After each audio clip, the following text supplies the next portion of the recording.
canca, sí que puedes, despertó del coma mi mamá. Mientras más nos organicemos socialmente, somos más fuertes. El feminismo no es lo mismo ni es lo contrario que el machismo. Eso se piensa muchísimo. El que tengas un papelito de maestría o no, eso no necesariamente hace la diferencia en cuanto a la experiencia de la persona. Pero gracias a ese conflicto, pues pude definirme mucho más y tomar estas decisiones de manera más como fuertes, que es el tema de sexualidad. Yo quería un tema innovador.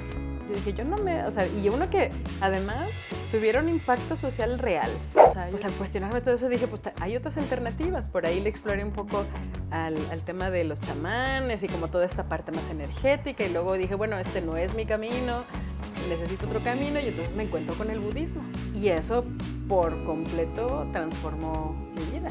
Y eso es lo que me sigue moviendo. Quiero tener un impacto positivo en la sociedad en donde esté, donde sea que eso sea, ¿no? Bienvenidos amigos del podcast de Luigi Editor, yo soy Luis Ventura y el día de hoy estamos nuevamente desde este bonito podcast. Una gran amiga, Lulú, señorita Lourdes. ¿Cómo te llamas? García. A ver, Lourdes, te Alicia, conozco hace ¿cómo 40 años. Ay, no, ni que te... Ay, no es cierto, no habíamos ni nacido. No, a ver, cállate, yo sí ya había nacido hace 40. Pero tenemos un poquito menos de conocernos. 20 años de conocernos. 20 años de conocernos. Y desde el primer podcast también. Claro. Y entonces, ¿qué me presento? Digo mi nombre. Mira, ya hicimos una presentación muy buena el otro día. La voy a poner en este momento.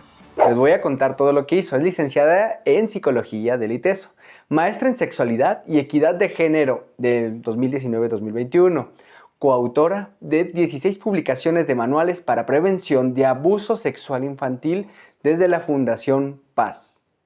Coautora del currículum del Proyecto Nacional de Habilidades Socioemocionales para Bachillerato, Construyete, coordinadora de implementación del proyecto Construyete en el Colegio de Bachilleres de la Ciudad de México, por parte de la Secretaría Media Superior 2018, conferencista de diversos programas de educación socioemocional en diversos estados del país, así como en Latinoamérica. Autora de varios libros para niñas, niños y adolescentes de educación socioemocional. Autora y facilitadora del programa Respira, que es un programa de manejo de estrés para los médicos, personal de enfermería, ingenieros biomédicos, que estaban en primera fila de atención del COVID. Fíjense lo importante que fue. Aplicado en diversos hospitales de la zona metropolitana de Guadalajara. Instructora de Atentamente Consultores. Peak Brain, espero haberlo pronunciado bien, Institute y Fundación Paz. Experiencia en docente desde preescolar hasta posgrados. Docente de la maestría en Sexualidad y Equidad de Género, así como la maestría de Prevención de Abuso Sexual Infantil. Docente en la maestría de Educación y Convivencia del ITESO, personal sonriente y amable de cantar en la regadera. Ya más fácil porque la verdad es que era muy larga. Tienes una historia impresionante, Lulú. Voy a empezar explicando un poquito a la comunidad que nos está viendo por qué estoy volviendo a hacer una entrevista contigo. A ver, porque la primera vez que iniciamos el podcast, pues no tenía yo una idea clara. La verdad, estaba tratando de iniciar y tú me alentaste a seguir con esto y se me hizo bien padre porque dije, ay, qué bonito, mi amigo me está diciendo, sí, tú puedes y vamos haciéndolo. Y me diste esa oportunidad. Seguridad. Te lo juro que el hecho de haber estado contigo la primera vez fue lo más magnífico que he tenido porque sentí esa confianza de poder preguntarte cualquier cosa. Entonces me ayudaste mucho. Aparte de que también hubo errorcitos que también se fueron ahí como que no pasa nada, estamos en confianza, cortamos y seguimos grabando. Así fue el primer podcast que tuve prácticamente y fue contigo. Aparte, estábamos amarrados con cable. Sí, los micrófonos así cerquita de las cámaras. Teníamos un cable de micrófono y uno aquí y el otro allá. Entonces, pues bueno, fue algo difícil y me acompañaste en todas esas dificultades desde la primera vez. Y hoy te tenemos aquí. ¡Bienvenida! Muchas gracias. Para mí es un gusto de verdad acompañarte y ver cómo vas creciendo en cada uno de tus proyectos. Siempre ha sido lindo poderte acompañar. Muchas gracias. ¿Y sabes por qué te pensé también? Porque quería llegar a los 2,000 suscriptores cuando tú estuvieras. Ok. Y espero llegar a los 4,000 Ok. Cuando estés nuevamente. Buenísimo. Te voy a invitar a los 4,000, vamos a hacer fiesta ese día. Vamos a celebrar así con 4,000 y gorritos y todo. Estaría increíble. No digas eso porque sí lo hago. No, sí, claro, yo también, sin bronca. Ya está, es un hecho. Ya tenemos las 2,000, ahorita van más o menos 2,060 horas, 2,058, 2,060 horas en promedio. Estoy muy feliz y contento por tenerte porque eres una chica que queremos conocer qué es lo que has hecho. O sea, escuchamos el intro que fue largo de todo lo que has hecho. Ajá, bueno, como el currículum, ¿no? Ajá. Tu currículum prácticamente. Sí. Ajá. Entonces vamos a preguntarte, ajá, como psicóloga, ajá, ¿qué ha sido lo más como satisfactorio? Vamos por algo sencillo, lo más satisfactorio de ser psicóloga. Uy, hay un chorro de cosas, o sea, y más como a los ámbitos donde me he desarrollado un poco más.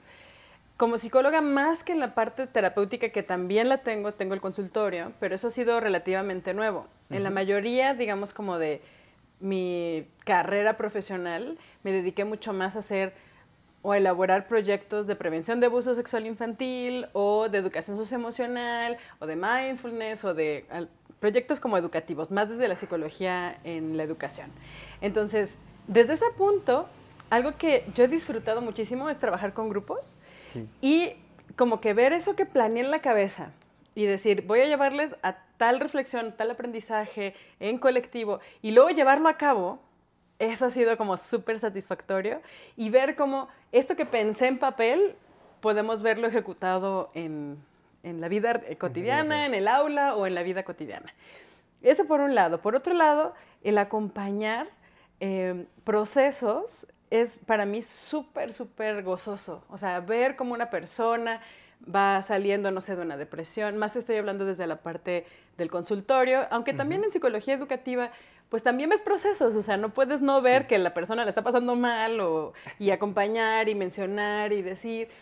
Y como saber que tu propia existencia también tiene una influencia positiva en las otras personas. No tienes que ser psicóloga necesariamente, pero puedes tener una sonrisa, puedes preguntar cómo estás, escuchar con atención y todas estas cualidades que luego hacen que conectes mejor y que puedas como conocer más qué pasa esta persona. Y ayudar en el proceso, acompañarles en el proceso de lo que sea que estén viviendo. Y eso también es súper, súper lindo. O sea, como ver, por ejemplo, me conmueve mucho, ¿no? A algunos pacientes que tenían el corazón roto y ahora ya no lo tienen y ahora están con su siguiente pareja. Y entonces, irles acompañando a través de los años. Y de nuevo, es una compañía, no es que yo les... No, todo el mérito es del paciente, ¿no? O sea, ni que tú les cambies o tú les digas qué hacer. Es meramente acompañamiento. Depende del enfoque y todo que tengas terapéutico, pero mi enfoque es mucho más horizontal, no es tanto en jerarquías, más bien horizontal, y es un acompañamiento genuino de, a ver, vamos revisando en conjunto qué pasa con este tema, y entonces cuestiono cosas y ayudas también como al desarrollo del pensamiento crítico, ¿no? En cuanto a la vida emocional, que eso es otro boleto a la ciencia y a las ciencias duras. Les llaman habilidades blandas, que de blandas tienen nada, pero la educación socioemocional, por ejemplo, es algo importantísimo y que puedes ver cómo se va desarrollando en cada etapa de desarrollo. Es decir, desde preescolar, cuando trabajaba con preescolar. Es que también, ni siquiera te he contado eso, pero a ver, dime. También he sido docente de preescolar, primaria, secundaria, bachillerato, universidad y maestría. Entonces, he estado en todas las etapas de desarrollo. Wow. Y ha sido, solo con adultos mayores me falta un poquito más de trabajo, pero he podido como ver, de acuerdo a la población, cómo ir decantando todos estos aprendizajes. Y yo aprendo también de los grupos, no me malinterpretes, ¿no? O sea, en realidad, cada vez que estoy con un grupo, en un espacio nuevo, no es lo mismo la gente de Culiacán que de Mochis, que de Mazatlán, que de Uruapan, que de Guadalajara. O sea, todas las personas y todos los grupos tienen algo que enseñarte. Entonces, eso es súper enriquecedor. O sea, Así que si me preguntas, de aquí te voy a platicar 80,000 otros casos más. Y me llegan muchas preguntas cada vez que vas avanzando. Dije, le voy a preguntar de mindfulness, es interesante. Le voy a preguntar de, oye, qué padre eso de que una persona de una ciudad pueda ser distinta a una persona de un pueblo. Le voy a preguntar, claro. Ya me salieron un chorro de preguntas. No, tú sigue hablando, hablando. A ver, síguenos instruyendo. Pues, no, ¿cuál instruyendo? En realidad solo estoy compartiendo lo que me ha tocado, ¿no? Y yo creo que todas las personas podemos compartir las experiencias y son igual de válidas. Sí. El que tengas un papelito de maestría o no, eso no necesariamente hace la diferencia en cuanto a la experiencia de la persona. Y es bien importante este enfoque, o sea, como no hacerte menos o más por tener un título o no, o porque tuviste la oportunidad. Implica un chorro de cosas sociales, desde donde naciste, que tuvieses oportunidad para estudiar o no, ¿no? O sea, entonces, bueno, eso para mí verme como desde intento verme, porque no siempre me sale, pero tratar de ver como esta imparcialidad de, bueno, las otras personas, las experiencias de las otras personas valen igual que la mía, eso es bien lindo, porque cuando encuentras una conexión, un puente entre tu persona y la otra persona, es bien disfrutable. Entonces, ya no padezco la profesión, más bien la vivo, la construyo y la gozo. Puede parecer algo complicadísimo la mente, el ser humano, para mí es algo de lo más difícil, me encanta y adoro la psicología, sinceramente. ¿Por qué? Porque va relacionada con mi carrera, Ciencias de la Comunicación, y llevar como que un poquito saber qué es lo que quiere el público, hacia dónde va, aparte del marketing, también tiene que ver con lo que, pues ahora sí que las experiencias que están viviendo detrás de, entonces también por eso me interesa aprender, pero no vamos a hablar tanto de eso, vamos a hablar de tu carrera, porque le decía algo a Lulú, ¿sabes qué? Creo que es algo bien interesante saber, ¿a ti qué te construyó para poder ser psicóloga? Vamos empezando por ahí, pero yo me voy a poner cómodo porque te veo bien cómoda. Sí. Y la verdad, lo bueno es que sí me puse... A ver, vamos, aquí estando con él. Aquí en confianza en la salita, por supuesto. Es que no te veo tan a gusto. Que dije, sí, estoy incómoda. No, mejor me voy a poner así porque tú está bien rica tu sala. Qué bueno que gusta. Me lo dio una amiga, fíjate, mi salita. Hermosísima. Gracias, Alicia. Bueno, ¿qué te construye? ¿Qué fue lo que te dieron las ganas o de dónde salió esa necesidad de decir, quiero ayudar a los demás? Sí, bueno, creo que esa es una de las primeras cosas que quiero mencionar. O sea, mi primer objetivo no era como, voy a ayudar a los demás. Sí. En realidad, siempre fui una persona muy curiosa y como que quería saber por qué la gente se comportaba de ciertas maneras. Sí. Como que me parecía como raro porque unas personas se ven como más felices que otras y otras se ven como más amargadas y otras como que no saben ni qué está pasando consigo mismo, ¿no? Entonces, era como, ¿por qué la gente se comporta así? Y cuando estaba en la prepa y estaba con todo este proceso de decisión de qué carreras, en dónde y todo, fue un proceso muy, muy arduo y difícil. Y de repente, como que yo dije, a ver, pues, o sea, no fue tan sofisticado mi proceso, pero yo decía, a ver, ¿quiénes son las personas con las que yo me siento como escuchada o que siento que son interesantes? Y pues... así, hice como un paneo de toda la gente que conocía en mi vida. Ah, yo pasé por ahí, ya te conocía en la preparatoria. En la prepa, sí. Y ya veías ahí los conflictos que había en el grupo Mosaico y una persona ahí, que no vamos a mencionar, que era demasiado extremista en unas cosas bien chidas, ¿no? Entonces, sí, y también, también tuvimos, está bien, saludos, pero también tuvimos una red de amistad muy chida que hasta la fecha está muy bien bonita y consolidada. Entonces, bueno, independiente de eso, vi así como, ¿quiénes me parecen como personas interesantes? Porque yo quiero ser una persona interesante cuando crezca, ¿no? Entonces yo decía, pues entonces ya veía ahí 2, 3 personas con ciertas cosas y dije, bueno, y resulta que empezaba a conocer personas que resultaban que eran psicólogas o psicólogos. Y podía tener conversaciones súper interesantes, podía sentirme escuchada, me sentía vista, que con otras personas, pues, no. Entonces yo dije, ¿qué tienen estas personas? O sea, ¿qué tienen estos, no? O sea, estas personas que voy conociendo, y sí coincidía que eran, pues, psicólogos, y resultaba que era del ITESO, y psicóloga y del ITESO, y psicólogo, y yo como, pues algo les están dando en el ITESO y en psicología, porque eran personas que leían, personas que cuestionaban, personas que escuchaban, y yo decía como, pues yo quiero eso, o sea, y además se veían, no así que en el éxtasis, pero se veían satisfechas, entonces yo decía, pues yo quiero ese bienestar, yo quiero como que acercarme a eso. Entonces, cuando empecé a ver los planes de estudio, me tocó el 3PS, uno de los mejores planes que he visto en los últimos años en el ITESO.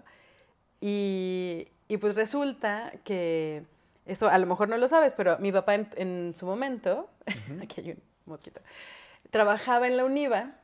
Sí. Y entonces para él ya era como, pues ya vas a entrar a la UNIVA a psicología. Y pues yo me le rebelé.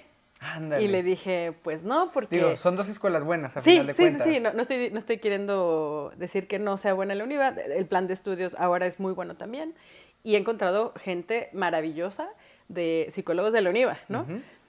Pero en ese momento yo sentía como esta cosa de, es que si me pierdo la oportunidad de estudiar en el ITESO, voy a perder, yo sentía que iba a perder muchas cosas. Y yo creo que sí tenía razón, porque sí quería. Y entonces me aferré, me le rebelé a mi papá. Fue uno de los principales, pues creo que de las cosas que más me definió, incluso en la adolescencia y en la juventud temprana, que fue rebelármela y decirle, pues no, o sea, y me voy a conseguir una beca y yo voy a pagar el ITESO. Wow. Entonces, con ayuda de mi mamá, no lo hice yo sola, pero sí, mi papá se enojó muchísimo en su momento y me dijo, pues yo no te pongo un peso para esa carrera. Y efectivamente, o sea, la mayoría de la carrera, o sea, no en cuestiones de manutención, pero sí en cuestiones de el pago del ITESO, lo pagamos entre mi mamá y yo. Wow. Entonces, eso también me movió mucho porque era estar en una escuela donde yo quería estar, donde a mí me estaba costando trabajo, yo hice un chorro de cosas, de comercio no formal, para no dar detalles. O sea, pues a mí me estaba costando cada clase, ¿no? Y entonces tenía que no poner tantas materias para que no me costara, y tuve beca y crédito, y luego tardé 10 años en pagar el ITESO. O sea, tampoco no me las di fácil, ¿no? Pero no me importó, porque en realidad era algo que yo deseaba, o sea, era como, pero yo quiero estudiar en esa universidad. Claro. Era mi deseo. Entonces, fue muy lindo y al final sí aportó mi papá con 3,000 pesos, que fue lo de mi examen del Ceneval. Y bueno, le agradecí muchísimo y ya, pues, no. Pero gracias a ese conflicto, pues, pude, pues, definirme mucho más y tomar estas decisiones de manera más como fuertes, que sí siento que si mis papás me hubieran dicho, ay, sí, te pagamos donde tú quieras, no hubiera sido lo mismo. De hecho, yo durante la carrera siento que aprendí muchísimo por esta necesidad de decir, es que tengo que exprimir todo el conocimiento de los profesores. Porque yo lo estoy pagando. Porque me está costando a mí. Y porque si yo doy debajo una materia, pues tengo que pagarla después yo. Y, o sea, entonces la verdad es que tuve un muy buen promedio. También porque el método de evaluación del ITESO también para mí era muy sencillo, porque yo venía de una preparatoria donde me enseñaron mucho a organizarme, me enseñaron muy bien el pensamiento crítico, entonces también ahí, o sea, no es nada más mérito mío, ¿no? En realidad hubo como una serie de circunstancias muy afortunadas para mí que también me hicieron apasionarme mucho de la carrera y apasionarme de cada una de las cosas que iba viviendo. Y también fui muy, muy afortunada en encontrarme con personas súper sabias que me acompañaron en el camino, otros no tanto, sí, tuve maestros horribles, sí, también hay que mencionar, siempre ¿no? Hay maestros así. Sí, no, todo fue, digo, aquí lo estoy diciendo muy ahí rosita, pero en realidad, o sea, hubo de todo en la carrera, pero saber discernir con quién sí me quería, a quién le quería aprender, a quién no. Carlota Tello es una de las maestras que me tocó de verdad y que gracias a ella me volví sexóloga, gracias a ella tengo la maestría. Quería preguntarte precisamente de dónde salían esas ganas también de dirigirte hacia esa especialidad. Pues ¿sí? Fíjate que desde la universidad, estudiando en el ITESO, hicimos una investigación junto con Cuesida y ITESO de prevención de conductas de riesgo. Y entonces yo tomé esta clase de sexualidad que te daban ahí de optativas y yo decía, pues quién sabe qué voy a aprender ahí, pero pues me metí porque la carrera, si bien es y en ese momento, en ese plan que tenía a las personas expertas en cada una de las teorías de la personalidad, tenías un psicoanalista súper renombrado, varios, ¿no? Al cognitivo-conductual súper renombrado, interconductistas, en sistémico familiar, o sea, había de todos, o sea, había puras vacas grandes, ¿cómo se les dice? Sí, me suena gente palabra. muy sabia que es experta en su campo, en las vacas áreas, sagradas. Vacas sagradas, exactamente, que habían escrito un montón de cosas, entonces pude aprender, fue como un abanico de posibilidades de esto es la psicología, y entonces pues apréndeles a estas personas y sobre eso ve construyendo lo que tú quieras construir. Que en ese momento pues yo no sabía, o sea, realmente no tienes que ir eligiendo y lo que te vibra, ¿no? También. Entonces, sí. Pues yo tomé esta clase de sexualidad con Carlota Tello, que para mí fue un cambio de vida. O sea, sí fue el reconocer, es que nadie está hablando de prevención de consentimiento. Y estamos hablando ya o sea, yo me gradué en el 2007, 2008, casi 20 años. Estábamos muy cerrados, yo creo que antes, sobre este tipo de temas. Estamos hablando de hace 20 años, más o menos 17, por ahí.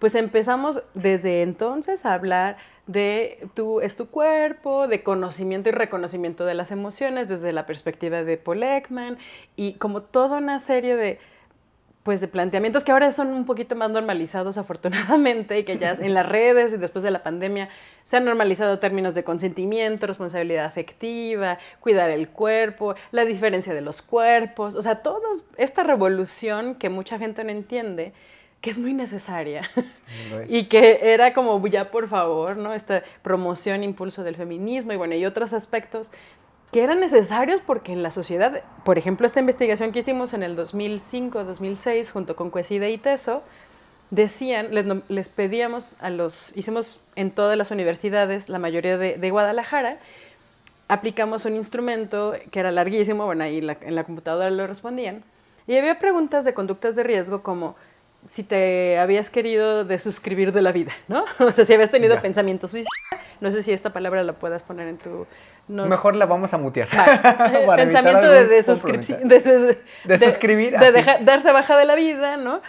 Y entonces, en todas las universidades, en esa etapa de Guadalajara, el 98% de los jóvenes encuestados, que eran como unos 500, era una muestra bastante grande, el 98% dijeron que sí. Y entonces, cuando veíamos el consumo de sustancias, conductas de riesgo sexuales, veíamos altos índices y entonces nos decían, o sea, esta realidad está cañona. Entonces, ¿qué vamos a hacer con eso? De ahí surge el primer, digamos, taller de sexualidad que dimos, que se llamó Me Conozco, Me Quiero y Me Cuido, de Iteso Cuesida, del cual yo no soy coautora, pero sí formé parte en la implementación de todos, desde la investigación, luego se hicieron grupos de discusión y luego se hizo ahora es un manualito y pueden por ahí encontrarlo,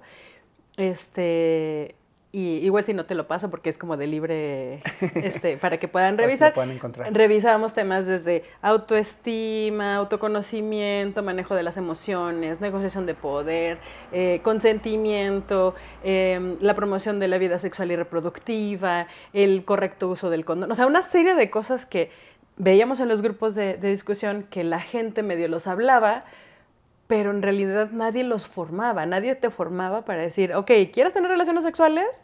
Entonces, denlos de esta manera. Y entonces usa la promoción de salud sexual, sí, usa condón, pero también qué pasa con tu corazón y cómo quieres vincularte con la persona con la que estás teniendo relaciones sexuales. El poder simplemente cuestionarte, ¿cómo quieres vincularte con las personas de manera amorosa, poliamorosa? Ya era una chambota. Sí. Te estoy hablando de hace 20 años. O sea, cuando tú y yo éramos unos mocos. Y entonces fue bien lindo y fue como para mí un despertar de decir, pero es que también puedo decidir de mi vida en eso. Entonces, eso me pegó tanto que fue como... ya estaba yo decidiendo acerca de mi universidad, pero también dije, también puedo decidir, no tengo que hacer lo mismo que toda la banda hace, Claro, ¿no? Claro, ser un psicólogo tradicional, vamos llamándolo así. Ajá, no sé entonces, si sea. O cuando me refería a la banda, me refería como en general a lo que me contaron que era ser una persona adulta, ¿no? Okay. O sea, puedo discernir de eso. Entonces, pues me apasioné, ya me conoces, me gusta algo súper intensa, me apasiona. Y entonces me clavé muchísimo en los primeros, yo creo que 2 años después de egresar, a dar talleres de sexualidad en este taller de Me Conozco, Me Quiero y Me Cuido. Muy lindo, que ahí tenemos una organización que se llamaba Tejiendo Redes, por medio de Tejiendo Redes, a veces del ITESO y así. Aplicábamos algunas cosas. Y en algunos de estos talleres, un compañero metió por ahí una frase de Buda, ¿no? Y yo como, a ver, esto se me hace interesante. Y que, porque no puedo negar, eso es importante aquí mencionar, porque también parte de mi formación profesional se ha debido a mi parte de formación religiosa. Sí. ¿Anteriormente eras católica? Cuando estaba muy chavita, sí. De hecho, me iba de misiones en la, en la secundaria. En la prepa creo que un poquito, pero luego ya me fui. ¿Alguna vez lo mencionaron? Terminé, ajá. Y luego empecé a cuestionarme muchas cosas y fue como, pues no, o sea, no tengo nada contra, digamos, ninguna religión, solo sabía que la religión católica no era para mí, ¿no? Yo dije, y qué bueno que si a las personas les hacen ser buenas personas, pues que le lleguen adelante y que sigan, ¿no? Yo me empecé a pelear mucho con los temas de control social y con el tema específicamente de los recursos y la iglesia y el encubrimiento de pederastas y otros temas más. Claro, por lo parte de sexóloga que estabas viviendo en ese momento. Exacto. Y te causaba un conflicto, ¿no? Entonces, durante toda la universidad, y más porque empiezas a estudiar, empiezas a cuestionar y a ver, observar. Yo ese ejercicio lo hice mucho durante la carrera, como ver desde qué perspectiva me quería comprar la vida también. O sea, no nada más sí, es que así es como, o sea, como yo me cuestionaba, ¿qué? ¿Vivir una vida, la casa, el perro y el marido, eso es todo lo que hay en la vida? ¿O hay más cosas, no? Entonces, esos cuestionamientos, digo, porque siempre he sido una persona, no siempre, pero me hice una persona muy profunda. Sí. Y en la universidad, pues sí me pude echar un clavado con un excelente acompañamiento de los jesuitas y de mis maestros, de mis compañeros, pues a cuestionarme y a preguntarme, pues yo qué quería también. Claro. Entonces, pues al cuestionarme todo eso dije, pues hay otras alternativas. Por ahí le exploré un poco al tema de los chamanes y como toda esta parte más energética. Y luego dije, bueno, este no es mi camino, necesito otro camino. Y entonces me encuentro con el budismo. Y entonces eso ya fue saliendo de la universidad y eso por completo transformó mi vida. Y sí fue, y ha sido hasta la fecha, claro, pues un camino espiritual que me ha llevado a conocerme, a conocer con profundidad mi mente, mis emociones, y además con Atentamente, que es con la organización con la que me formé también y con la que hicimos muchas cosas a nivel nacional, y hemos hecho y seguimos haciendo, pero pues desde el principio pues también me invitaron pues a estudiar grandes psicólogos como Paul Ekman, y digamos pues aterrizar todo lo de educación socioemocional, ¿no? Toda esta parte. De ahí que fuimos coautores del Proyecto Nacional de Educación Socioemocional en el 2017. Entonces, pues ahí ya agarramos otra fuerza, pero yo ya venía desde la universidad con el tema de sexualidad. Yo quería un tema innovador. Yo dije, o sea, y uno que además tuviera un impacto social real. O sea, yo decía, pues nada más para irme ahí a ver qué impacto. No, para mí era como, había esta ambición, sigue habiendo, pero esta ambición de, a ver, pues, ¿dónde puedo ser de más beneficio? Ahí sí te puedo decir, ahí sí ya estaba yo pensando en de dónde soy más de mayor beneficio, ¿no? ¿Soy de mayor beneficio en 1 a 1 en la terapia o haciendo proyectos nacionales? Y que además tenía los contactos, la gente alrededor, las organizaciones civiles que me hacían que podía tener esta trascendencia. Entonces, pues fui muy afortunada también. Vaya que sí. O sea, en realidad, si te das cuenta, no es que todo haya sido como un logro personal o que yo lo haya pensado. Me acuerdo muchísimo al salir la carrera, estaba un día llorando con mi mamá porque yo le decía, mamá, es que me siento perdida. Y es que no sé para dónde ir, ¿no? O sea, lo de sexualidad, pero yo tenía que, ya para ese momento ya vivía sola y era como, ¿cómo saco dinero? Y entonces, y mi mamá con toda su calma que siempre la ha caracterizado y con esta guía preciosa de ella y su corazón grande, me decía, Lulú, tú sigue tu vida, o sea, como sigue donde te vibre y ve construyendo sobre de eso. Digo, aunque es muy ambiguo lo que estoy diciendo, pero ve construyendo sobre eso. Y yo le decía, pues ahorita lo que me vibra es estudiar el budismo y sentarme a meditar. Yo no sabía que 10 o 5 años después me iba a tener que estar sentando con la CEP, las Naciones Unidas, la Ibero y Atentamente a redactar un proyecto donde describiera cómo una se sienta para meditar, por ejemplo, para practicar con la mente. Entonces, pues sí, o sea, en realidad ha sido un cúmulo de circunstancias que yo también como que veía y decía, pues por aquí, ¿no? Pero más bien ha sido muy afortunada. Creo que ha sido un camino muy afortunado. ¿Crees que es fácil construir desde el principio? Digo, mucha gente, o por lo menos tenemos la idea de que tenemos que saber hacia dónde vamos. Sin embargo, la mayoría estamos perdidos, porque yo también me pongo en tu lugar. Perdidas. Saliendo de la escuela, no sabía hacia dónde iba a ir. Sí. Por eso también, fíjate que este podcast lo empecé a hacer con la idea de profesiones. Claro. Para que la gente conozca las profesiones, hacia dónde se puede dirigir y por dónde se puede ir. Entonces, sí te tocó esa parte de decir, no sé hacia dónde voy a ir, qué es lo que voy a hacer. ¿Fue muy difícil empezar a construirte tu camino? Ya me dijiste un poco, pero ¿cómo lo hiciste? Sí, y sí tuve mis ansiedades, ¿eh? No crees que así de que ahorita se los cuento muy fluido, pero pues por supuesto que recién, imagínate, yo acababa de salir del ITESO, tenía que pagar el crédito, tenía que vivir sola. Sí.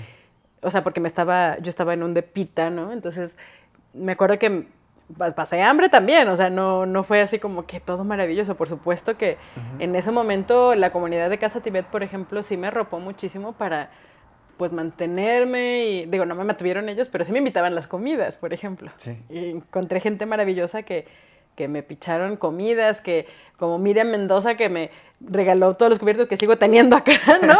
O sea, que fueron un día a mi casa y me dijeron, ¿no tienes cubiertos? Y llegaron el día siguiente y toma un juego de cubiertos. O sea, bueno, entonces sí hubo momentos. A mí me daba mucha angustia y me dio mucha ansiedad al terminar la carrera, porque como te digo, fue como todo un logro para mí el entrar al ITESO y entonces ya voy pagando. Y de repente era como, pues órale, morra, ahora pues ya te toca salir y entonces te toca trabajar, te toca pagar lo del ITESO, que además no me daban mi título si no terminaba de pagar todo el crédito. Claro, entonces, y no podrías ejercer en todo caso, ¿verdad? Sí, pero no en lugares donde te pidieran tu título. Va. Hay ciertas escuelas, ciertos trabajos que te piden el título con justa razón, ¿no? Claro, yo tenía mi carta de pasante y tenía un papelito que decía, sí tengo mi título, pero está en proceso, de aquí a que pago, ¿no? Y terminé, te digo, tardé como 10 años en pagar. Entonces, pues sí, o sea, sí fueron 10 años de que una chambita aquí, una chambita allá. Y lo más importante fue, más que saber la meta, tener la misma dirección. O sea, yo cuando acompaño procesos de elección de carrera, les digo, no es que digas, ay, quiero la meta específica. O sea, que bueno, ojalá si la tienes, está bien, pero más bien ubica cuál es la dirección que quieres de tu vida. ¿Quieres una vida llena de violencia o sin violencia? Ah, no, pues sin violencia. Por ejemplo, la mía, ¿no? Bueno, pues quiero por acá. Quiero algo que tenga que ver con la psicología.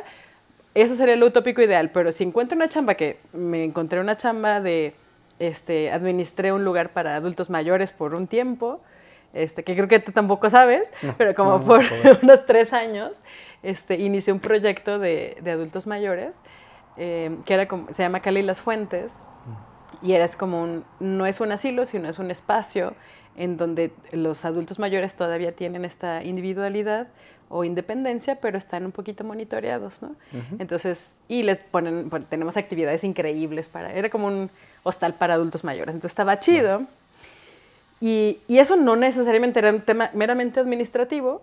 Yo coordinaba, junto con los dueños empecé con ese proyecto, lo arrancamos y luego ya yo dije, necesito algo de mi carrera y ya reenfoqué, ¿no? Pero, pues, o sea, fue como al principio decir, ¿cuál es mi necesidad? Sacar dinero. Ahorita al principio, mientras empezaba a vivir sola, pues empiezo con esto. Afortunadamente entré a una escuela en preescolar y estuve un par de años. Y eso también me dio las bases para seguir estudiando todo lo de temas de mindfulness, porque lo aplicaba con mis chiquitines y mis chiquitinas, que después fue la experiencia que ahora que doy conferencias me ayuda muchísimo. O sea, digo, por algo tenía que pasar por todas estas etapas y por todas estas cosas, que nunca sabes cuándo algo que viviste, una experiencia que tuviste te va a ayudar a presentar un tema o algo en el futuro. Sí. Entonces, regresando a esta conversación con mi mamá, o sea, yo estaba angustiada, estaba llorando porque decía, es que no estoy ganando dinero, siento que no sé nada, porque uno sale de la universidad pensando que no sabes nada, como que se te olvida que sabes, y hasta la hora que te vas al campo te vas demostrando a ti misma o a ti mismo, mira, es que sí presté atención o no, y necesito estudiar más de este tema o de acá. Y yo me fui formando, estudiando, clavándome en temas, leyendo ya porque yo quería leer y no porque tenía que entregarle a alguien la lectura, ¿no? Ajá. Y más cuando pues era temas, por ejemplo, de educativos, o sea, fui desarrollándome así un poco haciendo, pero siempre con la misma dirección, ¿no? Como yo decía, yo quiero tener, y eso es lo que me sigue moviendo, quiero tener un impacto positivo en la sociedad en donde esté, donde sea que eso sea, ¿no? Sí. Sea en México, sea en Guadalajara, sea donde sea. Y quiero ser una persona que escuche, que acompañe, que es un lugar seguro, por ejemplo. Y eso para mí es como hace la diferencia. Oye, Lulu, la psicología ha cambiado a través de los años, quiero pensar que mucho. Sí. Y obviamente, digamos, no sé, de 10 a 20 años para acá, hay nuevos autores, hay gente que ha aportado cosas nuevas, o seguimos estando como con lo de antes. Mira, es que de entrada tendremos que definir la psicología, porque como lo manejamos cotidianamente o como se maneja coloquialmente y con las personas que no han estudiado psicología, se piensa que es como una misma materia de estudio. Y no, en realidad... Y que solo existe algo y no más. Exactamente. Psicología es algo y no. Y algo que platicamos hace ratito. Hay doctores de muchos tipos y son especialistas. Exacto. Lo mismo en psicología, ¿verdad? Mira, en psicología se le llama una ciencia porque cuando empezaron a experimentar en 1800 y cacho, a finales de 1800, con la conducta humana, entonces dijeron, hay algo observable, entonces sí es ciencia, por la conducta. Pero, por ejemplo, Freud ya tenía un ratote también teniendo, y ese es un tipo de teoría de personalidad. Sí. Estas, lo que le llaman teorías de personalidad, son como todos los subtipos de psicología que existen. Hay algunos que tienen cientos de años y otros que tienen, digamos, o propuestas nuevas que incluso hasta se van mezclando. Por ejemplo, el interconductismo mezcla un poquito el cognitivo-conductual. Bueno, a ver si ahí me equivoco, pero va mezclando como algunas aproximaciones porque no hay un tipo de conductismo, hay una serie de abanico de posibilidades de conductismo, de cognitivo-conductual igual, de gestalt, de psicoanálisis y de sistémico familiar. Y además hay otras nuevas y en particular en los últimos 10 años se ha abierto una nueva serie de posibilidades de desde qué marco referencial vas a acompañar a una persona en psicoterapia. Sí. Entonces, cuando hablamos de psicología, el simplemente saber que existe una serie de teorías que describen al ser humano, por ejemplo, el humanismo, en el humanismo sí hay un tema de salud mental, en el psicoanálisis no hay tema como salud mental, todo el mundo está enfermo. Okay. Que no quiere decir que sea pesimista necesariamente, es como se describe el mundo desde esa perspectiva, desde la perspectiva freudiana. Y ahora, de la perspectiva freudiana, existe la lacaniana y otras, la junguiana y otras más que a través de los siglos, como cualquier teoría, pues ha tenido que evolucionar. Sí. Ahora me da mucho gusto ver, por ejemplo, psicoanálisis feminista, que me parece que es algo que es muy necesario. Y yo creo que el psicoanálisis ahí tiene su ondita, o sea, sí creo que tenga su profundidad interesante, solo sí hay que cuestionar temas, como soy feminista también, pues o sea, sí tiene sus rasgos patriarcales, como cualquier otra teoría que surja desde esta perspectiva más patriarcal. Entonces, pues, o sea, sí se va transformando las psicologías, llamémosle así, a través de la historia. Y ahora con las neurociencias, además, no nada más se mezcla la teoría, sino se está mezclando la ciencia con las ciencias duras en el sentido como la medicina, qué pasa con el cerebro y la psicología. Antes, hace 20, 30 años, no podíamos hacer investigación al respecto porque ni las máquinas existían para medir eso. Ahora ya cada persona podemos... Yo cuando estudié en la carrera hace 20 años... pues teníamos un biofeedback que era un biorretroalimentador donde te medía los pulsos cardíacos y la sudoración. Como el clásico detector de mentiras. Exactamente, te ponías, ¿no? Y entonces estás ahí, entonces hacíamos prácticas y súper chido en psicología de la salud. Para ver si decía la verdad o no. No para decir la verdad o no, sino para ver qué grado de estrés tenía la persona, por ejemplo. Y entonces decíamos, no manches, pues tenía eso. Y era una maquinota. Ahora mi reloj hace eso, ¿no? O sea, sí es cierto. Y dices, ¿qué? O sea, ¿cómo mi reloj me está midiendo el pulso cardíaco? ¿Qué tanto? O sea, así como va generándose la tecnología, también la tecnología en psicología, hay muchas cosas que podemos hacer. De ahí surge, por ejemplo, el tema de las neurociencias, en donde vamos viendo la correlación entre no sé, la conducta emocional o las emociones y el cerebro. Y los hábitos. Entonces, hemos podido hacer, bueno, hemos muy ambicioso, yo no. Los investigadores han hecho claro. mucha investigación en relación a, por ejemplo, temas de bienestar y qué pasa con un cuerpo feliz o qué pasa con un cerebro de alguien que ha cultivado la bondad a través de su vida o por muchos años. Y cómo se ve un cerebro estresado, cómo se ve un cerebro. Entonces, por supuesto que ha cambiado y va a seguir cambiando con la tecnología. Aquí lo importante es, para mí y desde mi perspectiva, como ver todo el abanico de posibilidades, estudiar muy bien la historia de la psicología para ver cómo lo que influencia el contexto influencia la teoría. Por ejemplo, en el cognitivo-conductual, que eso surgió ya ahora en las últimas... De hecho, Aaron Beck fue el iniciador, es el padre de la terapia cognitivo-conductual y acaba de morir hace como 2 años. Y él proponía como algo en relación a las máquinas de su momento, de las computadoras, como un símil o una metáfora de cómo se percibe la mente. No idéntico, me estoy diciendo muy ambigua, pero se veía influenciado, ¿no? A este efecto se le llama zeitgeist, como el efecto de cómo la tecnología y el contexto va influenciando en cómo se percibe, por ejemplo, la psicología. Qué interesante, ¿eh? Si usted está viendo el podcast, tiene que darle me gusta en este momento porque si no, no vamos a seguir. No, hombre. Y está bien padre que nos dejen aquí sus preguntas para la próxima vez que te veamos podamos compartirlas contigo. Con gusto. Igual y sabes que yo también te mandaría todos los mensajes. Gracias. Por favor, escríbanos. Por favor, compartan este video. Seguimos aquí en esta... Sí. En esta charla.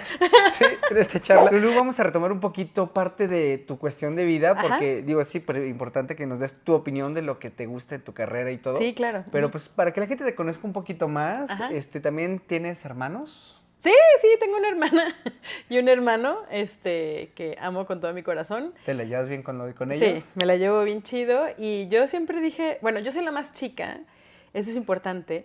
Y ellos me llevan 7 y 6 años, entonces sí es una distancia considerable de edad. O sea, pues yo siempre los vi, yo siempre les dije son mis segundos papás, ¿no? Eran mis papás y luego ellos y yo me sentía reprotegida. Y pues a lo largo de la vida, pues siempre tuve una influencia tanto de mi hermana al principio, más al inicio de mi vida, que hasta nos vestían iguales, o sea, pobre de mi hermana, pobrecita Gaby, un abrazo. Ella ya adolescente, yo en la niñez, ¿no? Imagínate, ella tenía 14 y yo 7. Sí. Y yo así de que, vistámonos de rosa, y ella así, adolescente, pobrecita. Y ya después de esta primera etapa, con mi hermano me la empecé a llevar muy bien. Y fue una influencia muy importante para, pues, mi pensamiento crítico también, y para saber cómo me iba a relacionar pues con la gente alrededor. O sea, yo le aprendí mucho eso. Él siempre fue muy amiguero. También mi hermana, los dos, bueno, todos hemos sido amigueros. Sí. Pero como que esta confianza de es que tal amigo, o cómo acercármele a las personas, se las emulé a ellos dos. O sea, como, pues es que es así.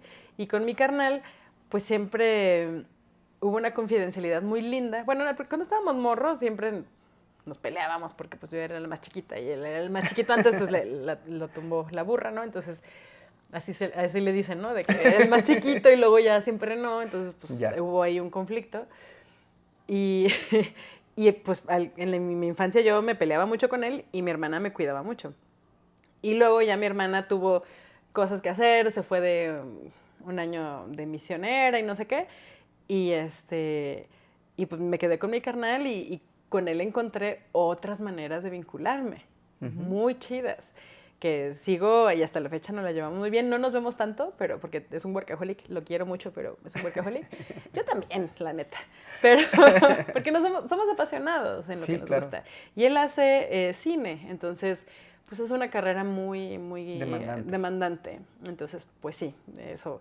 Y mi hermana, si bien estudió primero diseño gráfico, después se metió, hizo una maestría en psicología y luego se clavó mucho más en psicoterapia y entonces pues se ha dedicado más al tema de la psicoterapia y manejo de trabajo con adolescentes, que también desde su historia de misionera y, o sea, tuvo otros tipos de formaciones, y formaciones que le ayudaron a que ahora pues tenga esa expertise que tiene, ¿no? Y aquí viene también, pues bueno, tu papá y tu mamá te apoyaron siempre. Sí, como pudieron. Claro. Con esto que te mencionaba, ¿no? O sea, sí fui afortunada porque nunca me faltó casa y comida. O sea, que esto en México decirlo es bastante, ¿no? De repente sí. Y tenemos un espacio, yo creo que siempre viví en un espacio privilegiado. O sea, sí tuvimos nuestras crisis en el 94, mis papás acababan de comprar su casa, se les fue el gasto hasta, o sea, fue un rollo porque la crisis les pegó directo, entonces ahí le entramos todos y vendíamos un bananas, pero creo que algo que siempre les aprendí fue eso, como, y eso fue en mi etapa como más de infancia, ¿no? Claro. O sea, yo estaba chavita, tenía 10 años en el 94 porque nací en el 84, y en esta crisis, pues yo estaba en la primaria, mi mamá llegaba por mí con las bananas y las vendía, o sea, comercio informal, no tenemos permiso, experto en Hacienda. Pero pues en su momento, pues, o sea, así muchas señoras también vendían sus cosas y con eso, y me educaron mucho al, no tenemos, pero ¿cómo le vamos a hacer para que sí? Porque me acuerdo que hubo un momento donde el salario de mi papá se iba todo a los pagos de la casa y pagos de cosas, y lo que sacábamos mi mamá y yo y mis hermanos en sus ventas de Zumbananas, y con eso comíamos.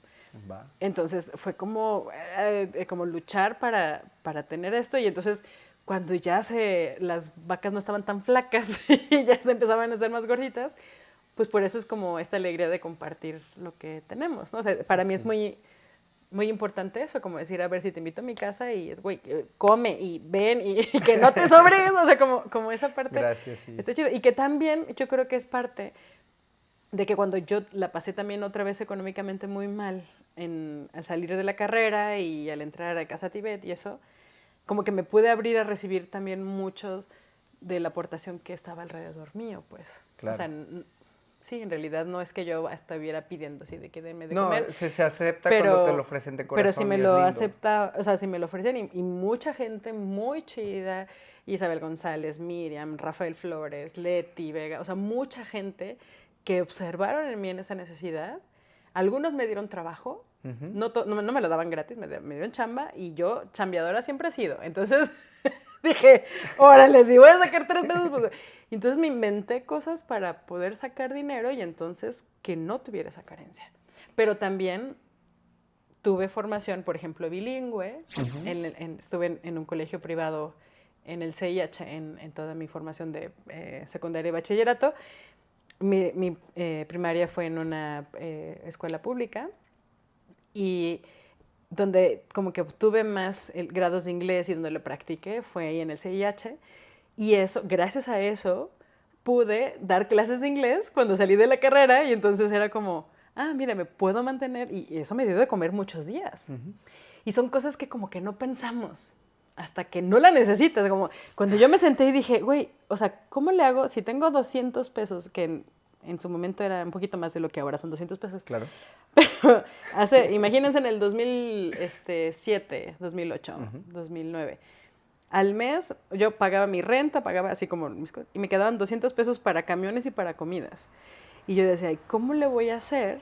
Como 4 salarios mínimos más o menos, ¿no? O 3. Sí, pues justo para sobrevivir el mes con estos 200 pesos. ¿Y cuántos días faltaban? ¿10, 15? No, todo el mes. Oh, Dios. Ajá, no estoy hablando de que, o sea, era...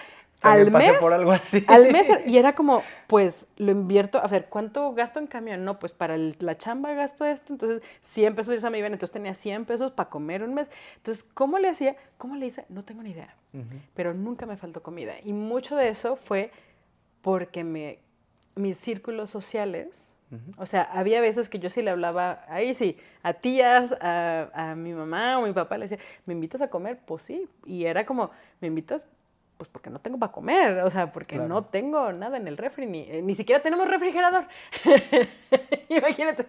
Entonces, o sea, sí he tenido momentos de mucha carencia y también en esos momentos de más como dificultad, mis redes de apoyo son las que me han sacado adelante.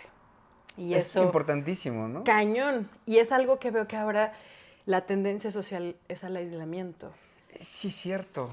Híjole. Y no nada más la social. Ahí es todo un tema, pero que se puede desarrollar hoy en día, pero cañoncísimo. Y más también con las redes sociales, hay muchas cosas que nos están, o sea, justo en cuestiones de control social, mientras más separadas tengas a las personas, más son manipulables. Entonces, pues nada más ahí se los dejo, ¿no? O sea, mientras más nos organicemos socialmente, somos más fuertes.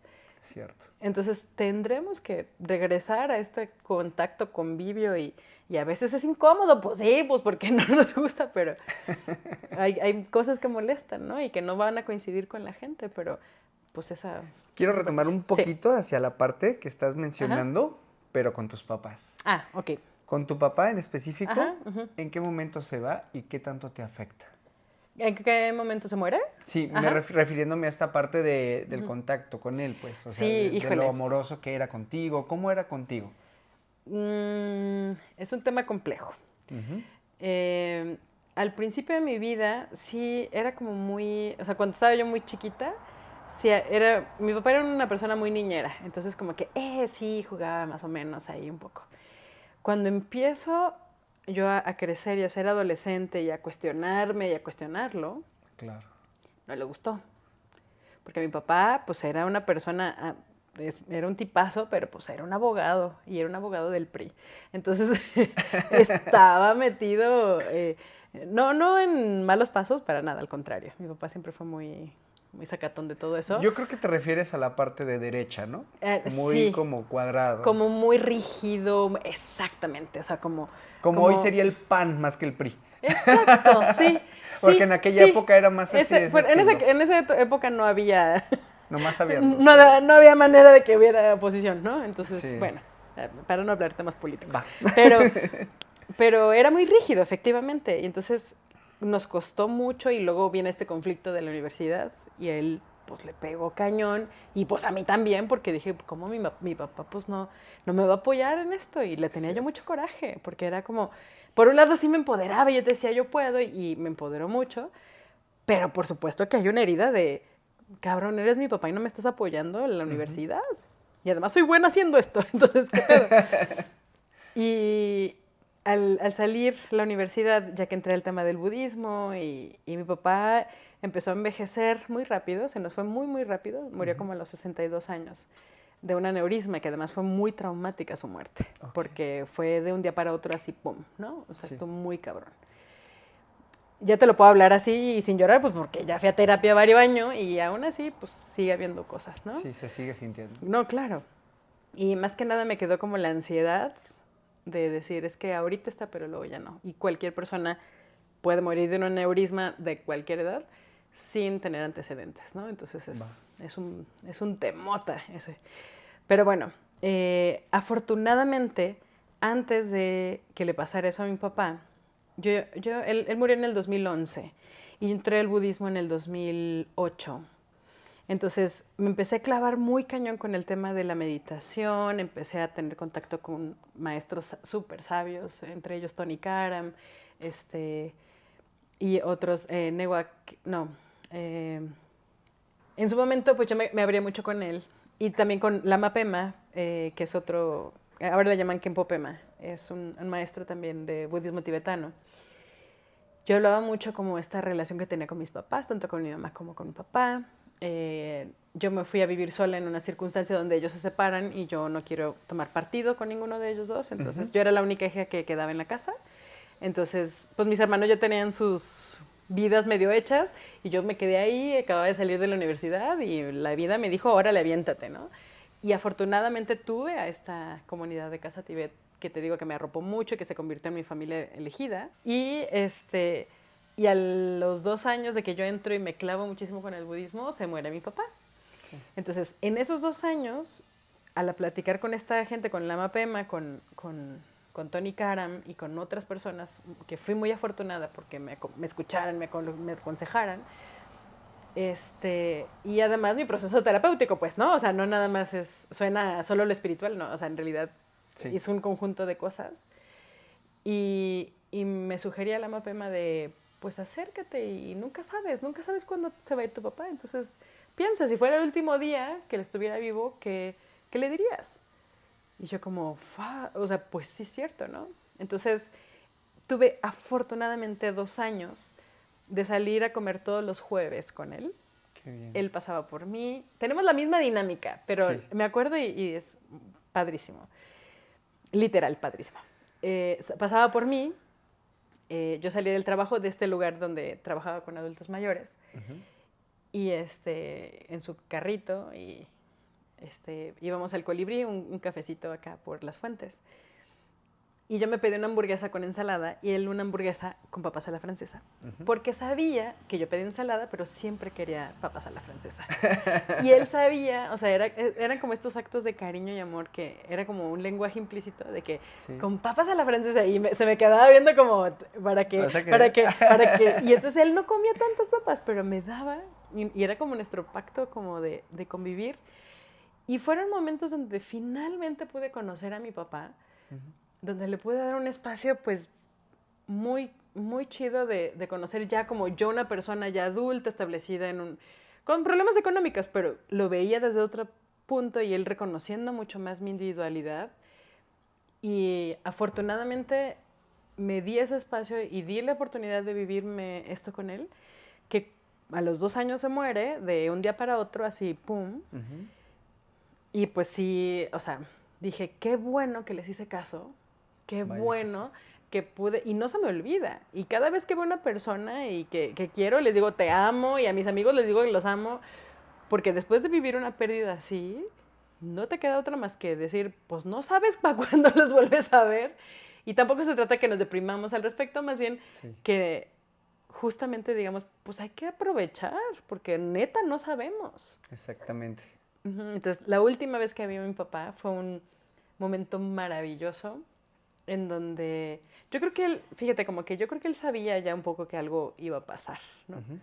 Porque ya lo vi como mucho menos rígido en esta rigidez que antes me chocaba, que chocábamos mucho, ¿no? Entonces caminamos por un parque muy lindo y se le ensuciaron los zapatos y me dijo, antes era como, no paso por ese lado porque se me ensucian los zapatos. Ahora era como pues no importa, los limpio con el trapo. Y entonces, o sea, estas cosas, y se le quedaba viendo los árboles.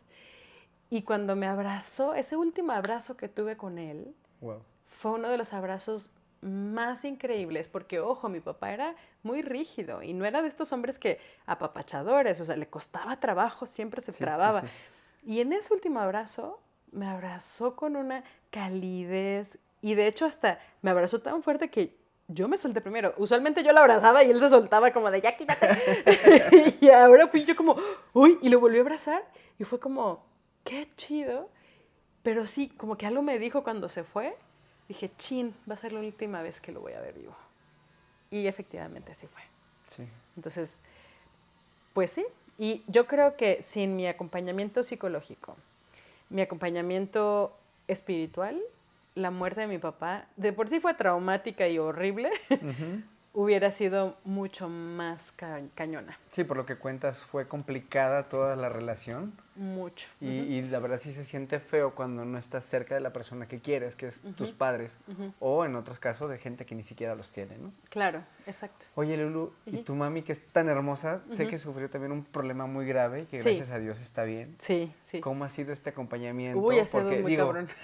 Vamos más adelante a hablar de lo fuerte que eres, pero ahorita vamos con tu mami. No, de fuerte, porque bien fuerte, pero soy bueno, sí, tengo mi valentía, pero híjole, pues sí, o sea, con ella ha sido muy traumático toda la historia, porque por un lado, el perder a mi papá de esa manera, pues claro que me generó una secuela de trauma y de ansiedad, ¿no? O sea, importante mencionarlo, ahorita lo mencioné así, pero por supuesto que tengo un trastorno de ansiedad. O sea, después de la muerte de mi papá. O sea, a pesar de todo el acompañamiento y afortunadamente, como soy, me dedico a la cuestión de salud mental, tengo que reconocer, pues yo también tengo mis temas. O sea, no porque no por ser psicóloga eres perfecta. No eres, o sea, es igual que un mecánico, haz de cuenta. Al mecánico también se le puede fregar su carro, por supuesto. Que ya sabe más fácil, puede diagnosticar y detectar dónde está el asunto. O puede ir a preguntarle a alguien con más especialidad de qué le está pasando a su carro. Eso también pasa. Pasa lo mismo con la mente y con la psicología. Sí. Si ya sabes qué es la ansiedad o cuáles son tus patrones, digamos, históricos familiares de ansiedad, depresión, que en mis familias ambas hay, pues por supuesto que tengo que estarme revisando en eso. Sí. Y en algunos casos he caído en crisis de ansiedad, por supuesto, ¿no? Entonces, después de la muerte de mi papá, algo importante es que pues a mí me tocó verlo ahí todo horriblemente, me marcaron a mí primero, yo tuve que llamar a la familia. Y me pasó algo similar con mi mamá y fue un evento cerebrovascular igual que el de mi papá. Entonces, imagínate, si de por sí ya traía la angustia yo, el encontrar a mi mamá así, fue horrible. Y luego verla, yo fui la que la busqué, la que la encontré toda mal. Y entonces, pues hablar le hablé a un amigo, su mamá es doctora, entonces me mandaron una ambulancia, le hablé a mi... O sea, pero te cuento y eso, y así sigo sintiendo la ansiedad, ¿no? Sí. No está chido. Pero algo maravilloso es que mi mamá nunca perdió la conciencia. Mi papá desde que le pasó, se desenchufó y ya nunca más volvió a ser consciente. Mi papá murió el mismo día que le dio su derrame. Y a mi mamá sí la alcanzaron, afortunadamente, como yo llegué a verla, como no me contestaba el teléfono, fui a buscarla. Y yo decía, Lulu, qué aprensiva eres y qué ansiosa. Pero afortunadamente a eso la salvé la vida. O sea, qué bueno. No yo, o sea, sí fui y llamé a la ayuda, pero afortunadamente como mis papás se separaron, pero nunca se divorciaron legalmente, mi papá trabajaba para el gobierno del estado y tiene el seguro de pensiones del estado, que es muy bueno aquí en Jalisco, para quienes no sepan, esta generación fue muy afortunada. Pudimos llevar, entonces mi mamá heredó después de la muerte de mi papá todos los beneficios de pensiones del estado. Entonces, yo creo que eso fue lo que realmente le salvó la vida, porque pudimos llevarla a un hospital particular en donde le hicieran un scan general y nos dijeran, sí, es su cerebro, sí está pasando esto y así. La tratamos de esta manera. Y la operaron al día siguiente, que si lo hubiéramos llevado, o sea, mi mamá ingresó al hospital un día a las 11 de la noche y al día siguiente a las 7 de la mañana entró a quirófano. Eso en un hospital privado aquí en Guadalajara. Si nos hubiéramos esperado llevarla a que estuviera en la sala de emergencias, a un IMSS, mi mamá no estaría viva, ¿no? Entonces, pues sí estuvo fuerte. Entonces, vivir todas esas dos problemáticas, ahorita a la distancia, y de esa manera, por supuesto que tengo que cargar y estoy en proceso en mi terapia y todo, pero por supuesto que tengo un efecto de estrés postraumático, de perder a la gente que quiero y de perderlas con aneurismas, con eventos cerebrovasculares. Entonces sí es como, o sea, sí ha sido todo un show. Por ejemplo, ahorita soltar, mi mamá afortunadamente se recuperó muy bien, ya pasaron 5 años, ya está como, ya sale más que yo, se va al casino, o sea, ha sido también una fuente de inspiración muy cañona para mí. Y ahora lo que me toca y lo que me seguirá tocando es soltar y decirme a mí misma, hey, tu mamá ya está bien. ¿Cómo decir? No. Porque eso me llevó a tener una como aprensividad hacia ella. Por supuesto, pues porque chécate la historia que traigo, ¿no? Claro, o sea, perdí a mi papá así y ahora mi mamá era como, espérame, por supuesto que se mueven cosas. Y cada uno de los hijos hemos lidiado con la muerte y con lo que pasó con mi mamá de manera diferente. Y a mí es la que yo siento, no sé en las cabezas de mis hermanos, pero a mí me ha costado más trabajo soltarla y decir, está bien, de hecho viví un tiempo con ella y luego ya me separé y fue como, ay, qué chido. Porque también sí, qué bueno que estás bien, mi mamá ya es una persona mayor, pero y está teniendo broncas de persona mayor, pero es como, bueno, ya. Pero también necesita su independencia. Necesita su independencia y yo necesito mi vida. Y necesito mi independencia y necesito vivir lo que me toca vivir, ¿no? También. Entonces, híjole, pues sí ha sido cañón. O sea, la vida me ha tupido. Te ha dado unas buenas cachetadas, sí. Pero aquí la parte padre es que, pues sí, como lo decía, eres muy fuerte y se nota. Desde que te conozco siempre has tenido una fuerza de carácter duro y todo. Espero que no feo. Ha sido bien. No, sí me acuerdo que te veíamos de jovencita y eras acá medio intensa, así de... Intensa siempre he sido, Sí, eso sí, para sí. que... Sí. Pero la verdad creo que es parte de lo que te ha forjado y es importante, Sí. ¿no? Para poder tomar estos caminos. Y, bueno, ya se me olvidó hacia dónde me iba. Ay, pero perdón. iba a decir esa parte. Yo el que me estoy equivocando. Pero estabas diciendo... Sí, es que esa parte de ser fuerte te ha llevado también a mostrarlo en parte de de ser una psicóloga con bastante confianza. O sea, yo si fuera una persona que tuviera que recomendar a alguien, definitivamente lo haría contigo, ¿sí? Porque digo, wow, es que todos los aspectos que eres una persona... Ah, ya me acordé hacia dónde iba. A ver. Esta fuerza yo creo que es parte del feminismo. No necesariamente. ¿Tú cómo lo ves? Yo creo que, a ver, creo que aquí estás mezclando, no sé si vas a dejar lo que pusiste antes. No sé. Sí, lo podemos dejar, no pasa nada. Yo no me gusta como fingir que soy perfecto. También okay, no pasa nada. Okay. Pero el feminismo es una cosa que yo me gusta tocarlo con mucha delicadeza, por respeto, porque no me considero tan feminista y no sé cómo es. Okay. Pero platícame un poco de lo que es el feminismo para ti. Ya. Y esa fuerza que tienes tú. Ok, mira, aquí es importante separar todo lo que hemos conversado, nada más claro. Como para categorizar. El que yo haya vivido esas experiencias y que eso no necesariamente me hace, no directamente es una liga de, vivió estas desgracias, entonces va a ser muy buena psicóloga. Okay. No necesariamente, puedes encontrarte una psicóloga muy buena, un psicólogo muy bueno, y que no necesariamente le haya ido mal en la vida, que no haya perdido uno de sus papás, o sea, en realidad no tiene que ver la fortaleza por sí misma, creo que es independiente de las cosas que te suceden. Creo que ahí viene un paradigma que dice, mientras, como cuando le pides a Dios que te bendiga con tragedias para hacerte más fuerte, no funciona así, no necesariamente. Entonces, agradezco que me percibas con esta fortaleza y creo que más bien la fortaleza que siento que tengo es gracias a la comunidad, a las amistades, a la familia, o sea, como muchas cosas que me han fortalecido y que me han dado como esta, a veces hasta claridad de que o sea, que yo me sorprendo y digo, ¡ay, era eso! Pero creo que eso es distinto a lo que me ha tocado vivir. O sea, creo que esa fortaleza me ha ayudado a lidiar de mejor manera las cosas como las he lidiado y tener claridad de pedir ayuda cuando la necesito. O sea, eso sí me ha hecho como más fuerte para estar mejor, para poder acompañar mejor. Entonces, eso es por un lado. Y por otro lado, el tema del feminismo es un tema, bueno, de los feminismos de entrada. Porque como todos los conceptos que hemos revisado, no solo hay un tipo de... Hay distintos estilos. Fíjate que ahí sí no tenía ni idea. Sí. Hay distintos estilos, hay distintas aproximaciones. El feminismo surge en los años 60 cuando surge la píldora anticonceptiva. Y entonces las mujeres empiezan a darse cuenta que no necesitan, no dependen del embarazo para tener una vida sexual y una vida gozosa.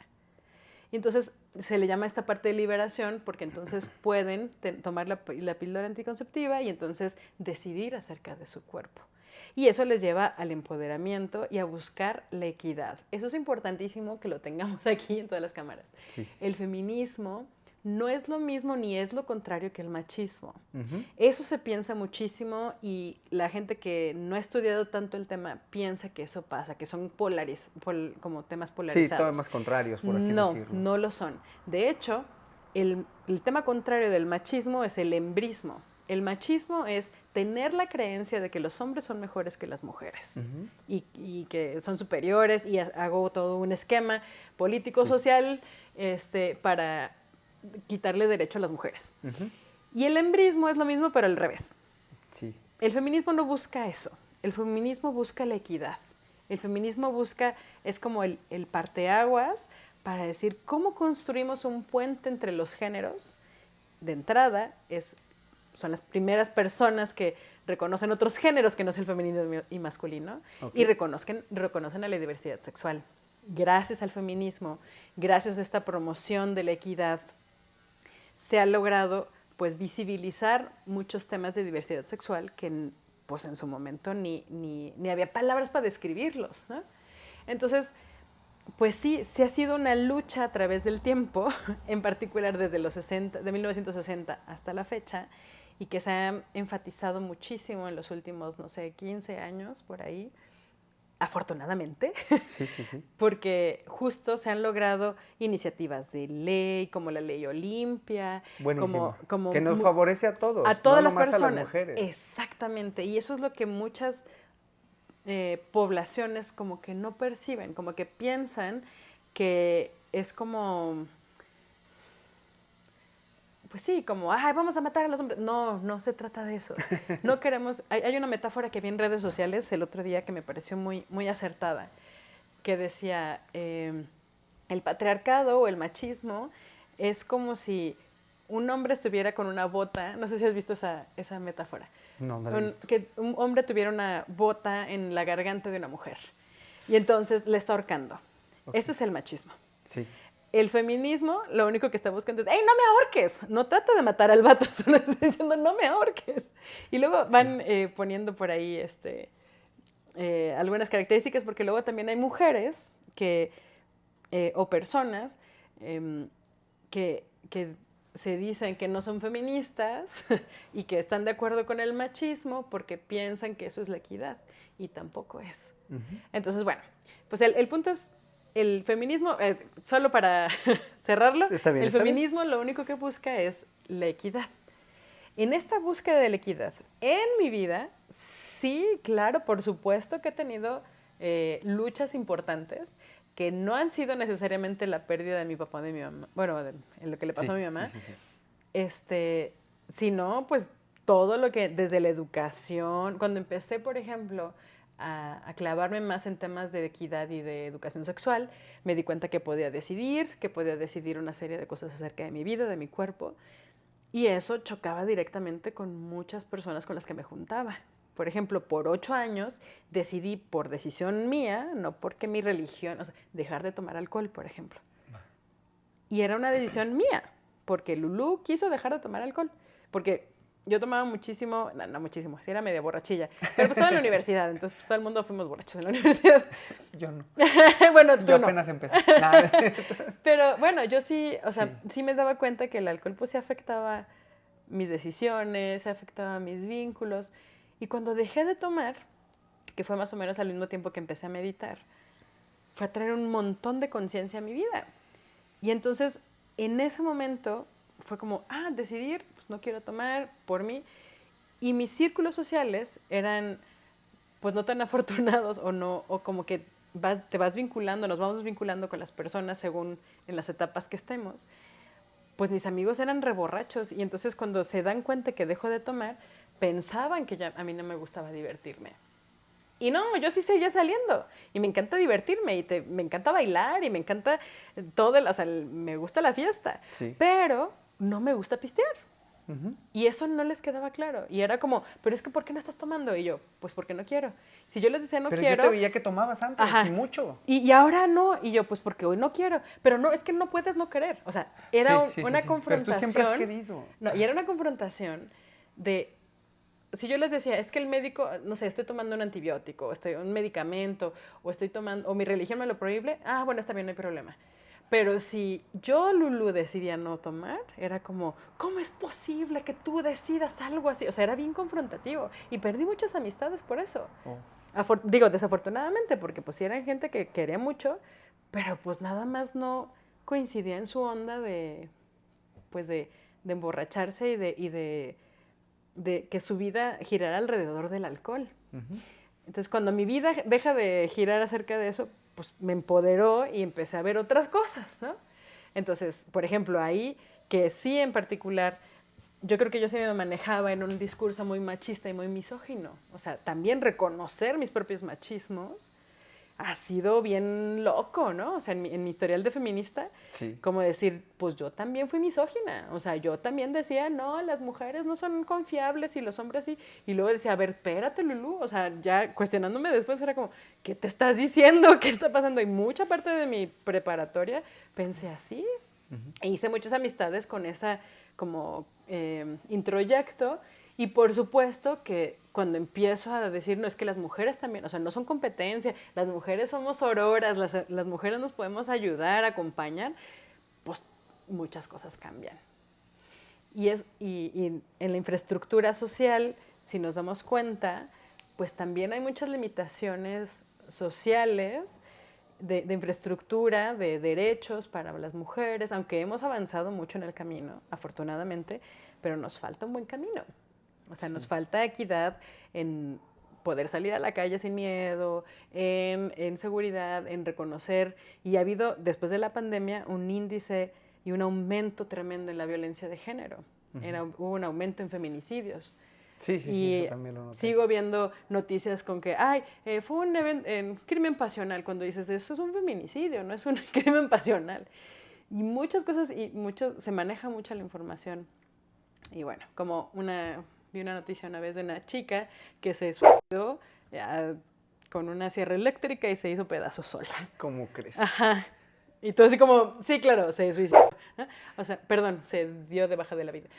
Es como estas cosas que dices, pues no, o sea, siguen siendo. ¿Y cuál es la diferencia, si me preguntas, porque eso luego surge, ¿no? Pero es que es homicidio, no es feminicidio. No, sí hay un tema específico. O el argumento de que a los hombres nos matan más que a las mujeres. Sí, estadísticamente sí. Pero revisa cuál es la causa de la muerte. A los hombres los mata el crimen organizado, accidentes, hay otro tipo de cosas, sí. Pero ¿quién mata a las mujeres por feminicidio? Exactamente, es muy Sus distinto. parejas, sus exparejas, sus papás y sus familiares. Esa es la diferencia, además de que hay un modus operandi específico del feminicidio, ¿no? Con violencia, implica una serie de cosas. Entonces, imagínate vivir en una sociedad en donde te tienes que cuidar no nada más del señor del costal, sino en tu propia casa tienes que cuidarte del papá o de la pareja, de la expareja que no te amenace o que, pues claro que te va a dar miedo y claro que eso implica, pues tener una fortaleza que no siempre se tiene. Tú me dices, te percibo fuerte, no siempre soy fuerte. Yo creo que una de mis cosas que me agradezco mucho es ser vulnerable cuando tengo que ser vulnerable. Y no siempre tengo esta cosa de, me ves así muy... De guerrera. Muy guerrera. De Minerva ahí. Sí, pero también eso es pues por lo que he tenido que pasar también, ¿no? O sea, y porque mucho de mi intensidad de lo que me dedico, de acompañar a víctimas de abuso sexual, de violación y toda esta parte, pues también tiene que ver con cómo quiero transformar el mundo en donde estoy. Y o me quedo sentada de brazos cruzados viendo cómo siguen habiendo abusos, o me invento un programa para entonces de repente en una comunidad hablar del tema y prevenirlo y decir eso no está bien o buscar maneras en las que entre mujeres o entre todos los géneros no visibilizados o menos visibilizados que los hombres podamos echarnos la mano para entonces tener espacios de mayor equidad. Me gustaría hacer como una invitación para la gente que tenga dudas, a que te escriba a tus redes sociales sobre todo este tema, ¿no? Porque hay veces que yo creo que muchas veces tenemos la duda de si sí es o si no es, si estamos pensando bien o no, refiriéndome a todo esto del feminismo. ¿Del feminismo? Del feminismo, no del feminicidio, perdón, iba a decir mal. Bueno, pero refiriéndome al feminismo. Una cosa viene con la otra, ¿no? O sea, puede ser feminismo o feminicidio, son términos muy usados y que la gente no siempre sabe qué significan. Exacto. Y que si tienen la necesidad de un apoyo, puedan asistir contigo aquí en Guadalajara. Si están a nivel nacional, pues que les puedas instruir con algunos lugares, en todo caso, que puedan apoyar a la mujer, creo que es bien importante, ¿no? Sí, hay institutos y hay organizaciones civiles. ¿Tú redes primero y después le sigues por favor? Mi red es Lou-Psicología-Sexualidad. Me encuentran en Instagram allí, de esa manera. Y hay organizaciones civiles que ayudan en particular con temas de violencia y ha decrementado un poco el apoyo social, el apoyo gubernamental para este tipo de temas, pero pues entre la sociedad civil nos echamos la mano, ¿no? Entonces, pues sí, cada estado tiene sus instancias Y bueno, les invitaría a que si alguien necesita ayuda o lo que fuera, pues sí, es importante mencionarle. Escríbanme si no y ya pues yo les puedo contestar ahí por el chat. Excelente. Eso de verdad se te agradece mucho porque creo que este espacio está abierto para todo tipo de personas que quieran pues, recibir un apoyo de moral, por así decirlo, por lo menos. Claro, ¿no? claro. No sé si sea la palabra correcta. No, pues apoyo una escucha si es necesario, por supuesto. Y algo que mencionaba de los feminismos, o sea, en general, esto es como lo único que mencioné, me falta muchísima información y muchísimas cosas. Sí. Pero lo único que mencioné de buscar la equidad, eso es como inició el tema del feminismo. Luego hay feminismos radicales, hay feminismos no radicales, hay separatistas, no separatistas, y una serie de distintas ya alternativas que afortunadamente yo creo que es como se tiene que ir desarrollando cada uno de los movimientos sociales. Y sí creo también que es importante y urgente que también los hombres puedan promover una deconstrucción de la masculinidad que le llaman tóxica o de una masculinidad violenta que les perjudica a ellos y perjudica a la gente alrededor. Entonces, si el feminismo llevamos pues ya desde los 60 para acá trabajando y deconstruyéndonos también les toca a los hombres empezar a... Y hay espacios también, ¿eh? No crean que está todo perdido. Sí hay espacios, espacios para hombres de la comunidad LGBT que quieran deconstruir su propia, por ejemplo, homofobia o transfobia. Es toda una chamba y es importante, pues, entrarle por ahí, o sea... Creo que también aprender a desaprender lo aprendido es también bien importante para poder crecer como persona. O simplemente... No sabes si desaprender porque no todo está mal, ¿no? Claro. Solo cuestionarte qué de lo que pienso que existe, que es el mundo, para mí tiene sentido. Solo que te lo cuestiones y que no actúes solo por hábito o por piloto automático, sino que actúes con conciencia. Eso sería como mi sugerencia. Un consejo muy bonito. Sí. Vamos a avanzar en esta parte del podcast en el cual... pues llega la parte musical, vamos a bailar. Ok, bueno, ahí traigo el ukulele si quieres. No, la verdad sí quiero, a ver, porque Lulú, ¿cómo crees? Yo sé que tocas muy bonito y queremos que nos hagas unos 30 segundos, un minuto, porque no sé si los derechos de autor se puedan ver aquí. Te puedo. Pero una cancioncita bonita que puedas cantar. Cógelo, ve por él, suéltate. Inténtalo y di que sí o di que no. Pruébalo, atrévete, porque sí que puedes, que nadie te diga que no, porque sí que puedes, porque sí que puedes, que nadie te diga que no, porque sí que puedes. ¡Bravo! Es una cortísima. Mezclé combiné las frases para que no fueran tal cual. Gracias para eso de los derechos de autor. Pero es una canción. ¿Puedo decir quién es el autor? Sí, claro que sí. Es el canca, como esta medicina para las aptas, pero es el canca. Y tienen esta canción una cosa muy particular, pero bueno, eso te platico. Lulú, ¿de dónde salen esas ganas? Bueno, tal vez yo sé dónde empiezas un poquito, pero ¿de dónde salen esas ganas de la artisteada, de la parte creativa? Pues, desde la infancia. O sea, mi mamá, mi papá, a mi papá siempre le encantó la música, escuchaba la música fuertísima. Pero mis hermanos, siempre estábamos en el coro de la iglesia, por ejemplo, que yo canté muchas veces Santo, Santo y todas estas. Entonces les acompañaba, ¿no? Y luego, pues entramos a este grupo de baile. Sí. Pero ahí estábamos los dos. Ahí nos conocimos. Y entonces, de ahí, yo sabía que me gustaba el escenario, pero no sabía que me gustaba usar la voz.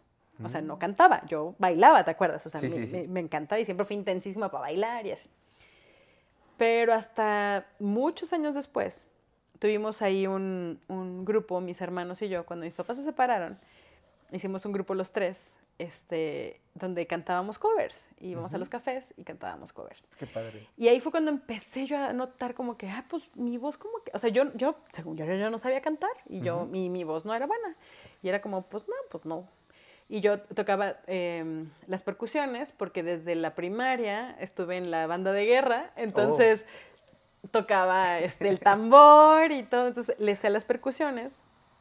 Y entonces cuando hicimos esto les dije, pues mi hermana y mi hermano tocan la guitarra, cantan. Yo dije, pues yo los acompaño con las percusiones. Y resulta que después ahora me gustó más cantar a mí que a ellos. Ellos ya no se dedican a eso ni nada. Muy bien. Y entonces, por ahí empezó. Pero luego tuve una pareja que se dedicaba, él es músico. Entonces, es un bajista buenísimo. Y junto con él, pues empecé a juntar con gente más de artistas y con músicos y entonces empezábamos estas fiestas del músicos donde se hacen los palomazos y entonces empiezas a cantar y pues yo empezaba a cantar y me decían, no, oye, tu voz. Y yo como que, sí, pero pues ni al caso. Y entonces este chico me presenta a mi maestra de canto. Y empiezo a tener con ella sesiones que me encantaron. Y yo dije, yo quiero hacer con eso. O sea, yo necesito, y se vuelve una necesidad también de desahogo. O sea, como expresar, ¿no? Entonces, pues fue muy interesante como el desarrollo también emocional y de la voz, porque también trabajar con la voz tiene un tema simbólico. Okay. Trabajas con tu voz, pero con tu voz interna, pero también con tu voz. O sea, el que proyectes la voz también implica que tengas un tipo de empoderamiento y que no hables así. ¿no? Claro. O sea, que la puedas sepas manipular proyectar. Y después mi voz pues, se escuchó en muchas capacitaciones y sigue escuchando, ¿no? Entonces, todo eso que hemos hecho, bueno, que aprendí con Itzel Vargas, por cierto, buenísima maestra de canto, me ayudó a dar un poquito más de técnica y como de saber dónde poner los resonadores y todo esto. Y entonces yo termino esta relación de pareja con este chico y pues él tocaba y yo cantaba. Y entonces era como, ¿y ahora pues qué voy a hacer? Ni modo de depender de que tenga un fulano ahí al lado. Entonces en ese momento yo vivía en Ciudad de México, iba caminando por el Parque México, yo vivía en La Condesa. Sí. Y me encontré aquí el ukulele y dije, pues sí medio tocaba guitarra, pero dije, yo creo que el ukulele es más fácil. Y efectivamente. Y entonces empecé a practicar algunas canciones, empecé a componer en el ukulele y justo porque, pero no porque quisiera ser una experta en ukulele, no soy una experta en ukulele, solo lo toco de manera amateur, pero donde sí me he profesionalizado un poquito más, no en estudios de grado, nada, pero sí me he dedicado más tiempo al entrenamiento, es a la voz. Entonces, tocar una canción, digo, en esta canción no se notó tanto, pero era la primera que se me ocurrió, pero tocar algo sencillo como el ukulele me daba la base para poder proyectar la voz. Va. Y eso sí me gusta. Entonces, ya tengo, en el 2018 fue que viví en Ciudad de México, van a ser casi 10 años. Ya. Bueno, 7, 8. 7 más o menos, ya. Que empecé a tocar el ukulele, empecé a componer y tengo pues por ahí mis canciones y algunas cosas. No esta que les acabo de tocar, otras. Sí. Oye, Lulú, en cuanto a la relación con la psicología, ¿cómo lo relacionas tú? ¿Te ayuda a sanar sí, la música? Sí, claro. De hecho bueno, depende desde la teoría de la personalidad donde lo veas. Desde la Gestalt, desde la parte más de humanismo, sí hay un vínculo directo. Y yo creo que nos falta mucha investigación, pero sí existen ramas de musicoterapia, por ejemplo.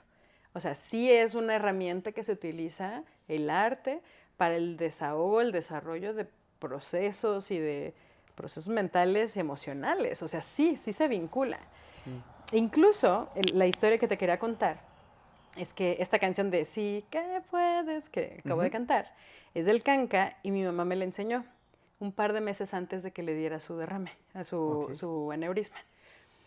Entonces, cuando yo iba al hospital a verla, que ya no había despertado del coma, porque la operaron, pero no crees que despertó luego, se la pasó dos semanas inconsciente en terapia intensiva. Entonces, pues yo un día pregunté así de que pueden meter un ukulele y me dicen, pues a ver si te lo dejan pasar. Y yo, ya lo metí. Y entonces me dice, pues ya lo metiste. Bueno, y eran como espacios chiquitos. Entonces le tocaba y le cantaba a mi mamá. Sí. Y le cantaba. Y yo, al saber un poco más de neurociencia, sé que también había que darle estímulos a mi mamá para que reconectaran sus neuronas, para que el daño que tuvo pudiera reconectar más fácil, estimularle y todo. Entonces le toco esta canción de Sí que puedes del Canca y en eso despierta a mi mamá del coma. Entonces despierta. Me dio así como sensación, sí, ¡ay, qué bonito! Sí, es una muy bonita historia que ahorita te platico más acerca de, porque tuvimos oportunidad de contársela al Canca y es un tipazo, ¿no? Entonces, empieza mi mamá a reaccionar, estaba entubada y todo, y pues yo llamo a ellos de que sí puedes, pero médicos, enfermeros, no mames. Y entonces, pues ya llega, entonces ya despierta y empieza mi mamá ya como a reaccionar. Y yo tenía la fe, tenía como la convicción de que síguele cantando porque es algo que a mi mamá le gusta mucho, o sea, escucharme cantar. Sí, y era una manera también de conectar con ella, como decir, no te me vas, güey, o sea, todavía no. Claro. Todavía no, te necesito, jefe, entonces vente. Y eso ayudó mucho también a la recuperación. No sé si más a mí que a ella, porque a mí cantar me relaja mucho y me descomprime, me quita la ansiedad por el tipo de respiración que hago y todo. Entonces me ayuda a mí y por supuesto que pues a mi jefa, no sé, espero en su cerebrito y corazón también. Pero bueno, ahora, de hecho el año pasado vino el Canca y tuvimos un concierto aquí en C3 en Guadalajara. Y no crees que, o sea, no me acerqué a decirle la historia, o sea, un día se la conté en redes, no me contestó. Sí. Y entonces me llevé, dije, ahora sí me vas a ver, pinche Canca. Fuimos mi mamá, mi hermana y yo a su concierto, nos llevamos un cartel gigante naranja, fosforescente, que decía, Canca, sí que puedes, despertó del coma mi mamá. Entonces se lo pusimos, entonces nada más lo ve, o sea, él estaba en el escenario, nosotros acá de, se le queda viendo, se pone así todo y empieza a cantar la canción. No, chillamos todas.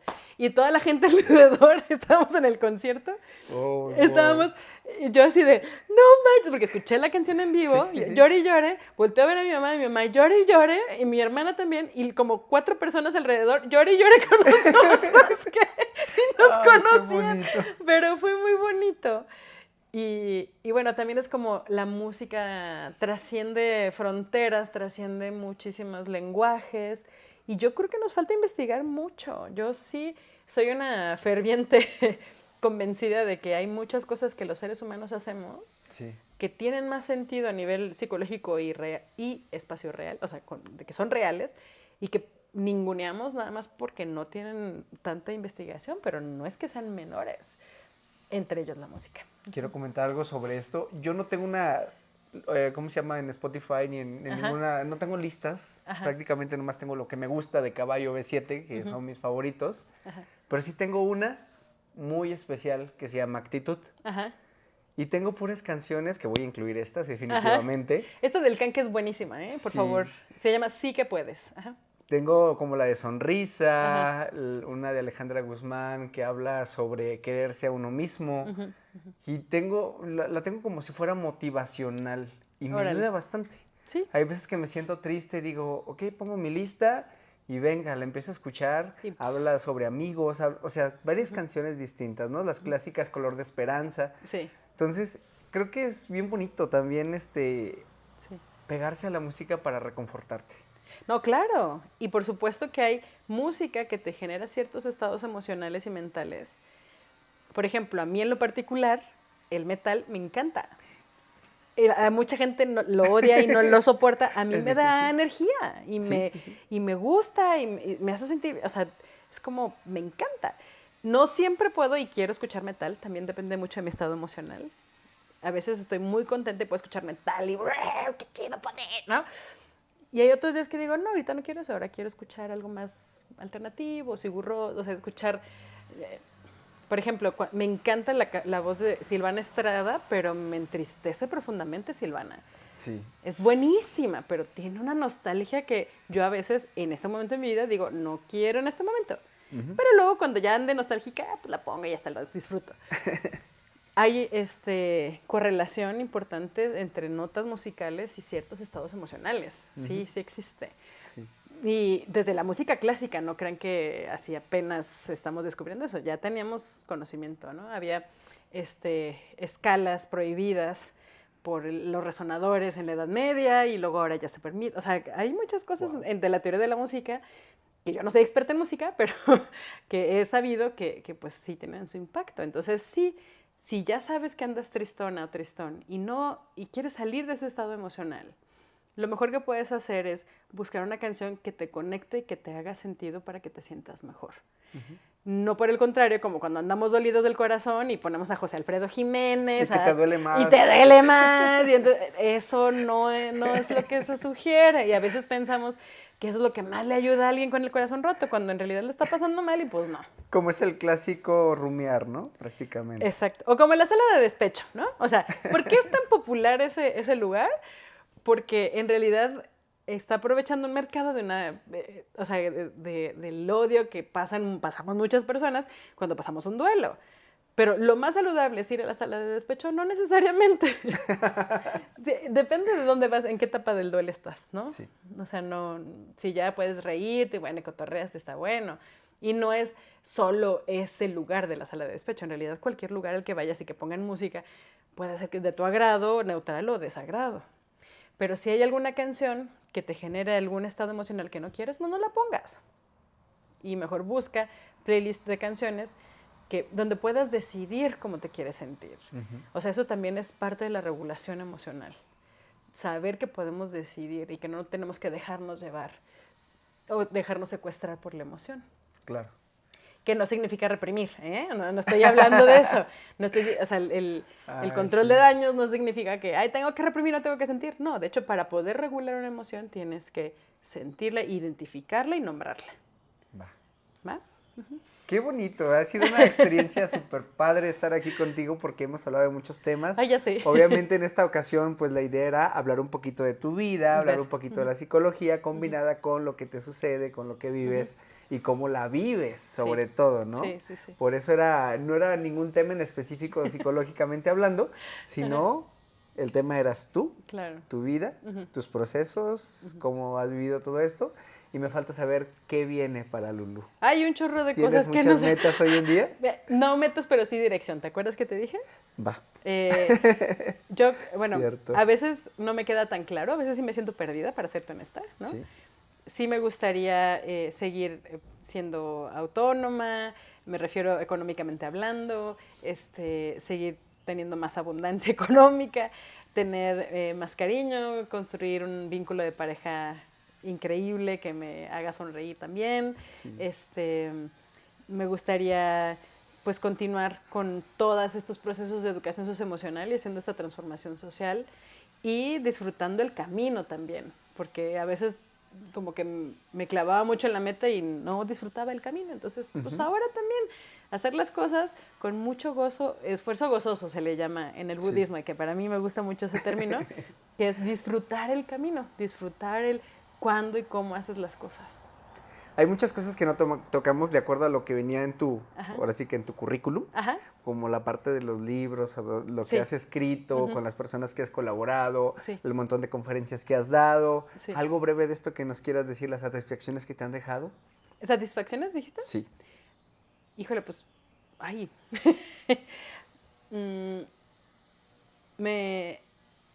me divierto mucho cuando doy las conferencias. Sí, no soy una conferencista aburrida que quiera nada más hablar y que todo el mundo esté callado y sentado. Me gusta mucho la interacción y conectar.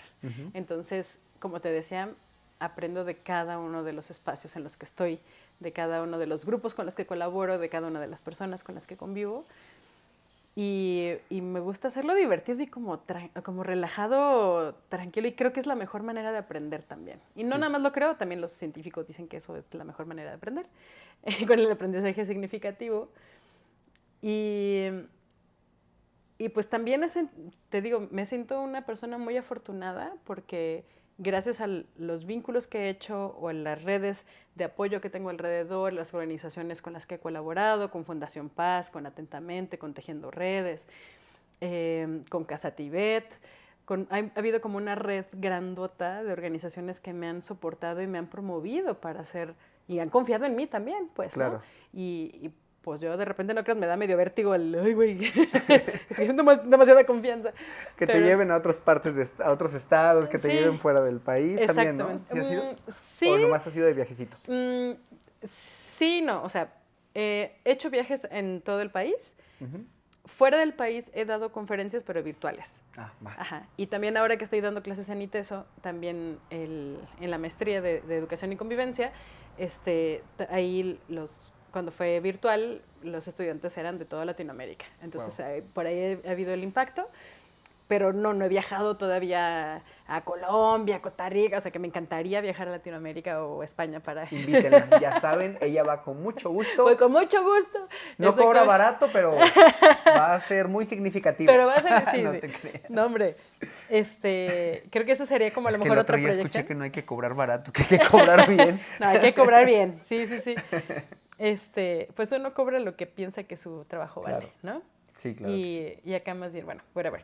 El punto es que creo que la proyección que me preguntaba, sí me gustaría proyectarme como a algo por ahí.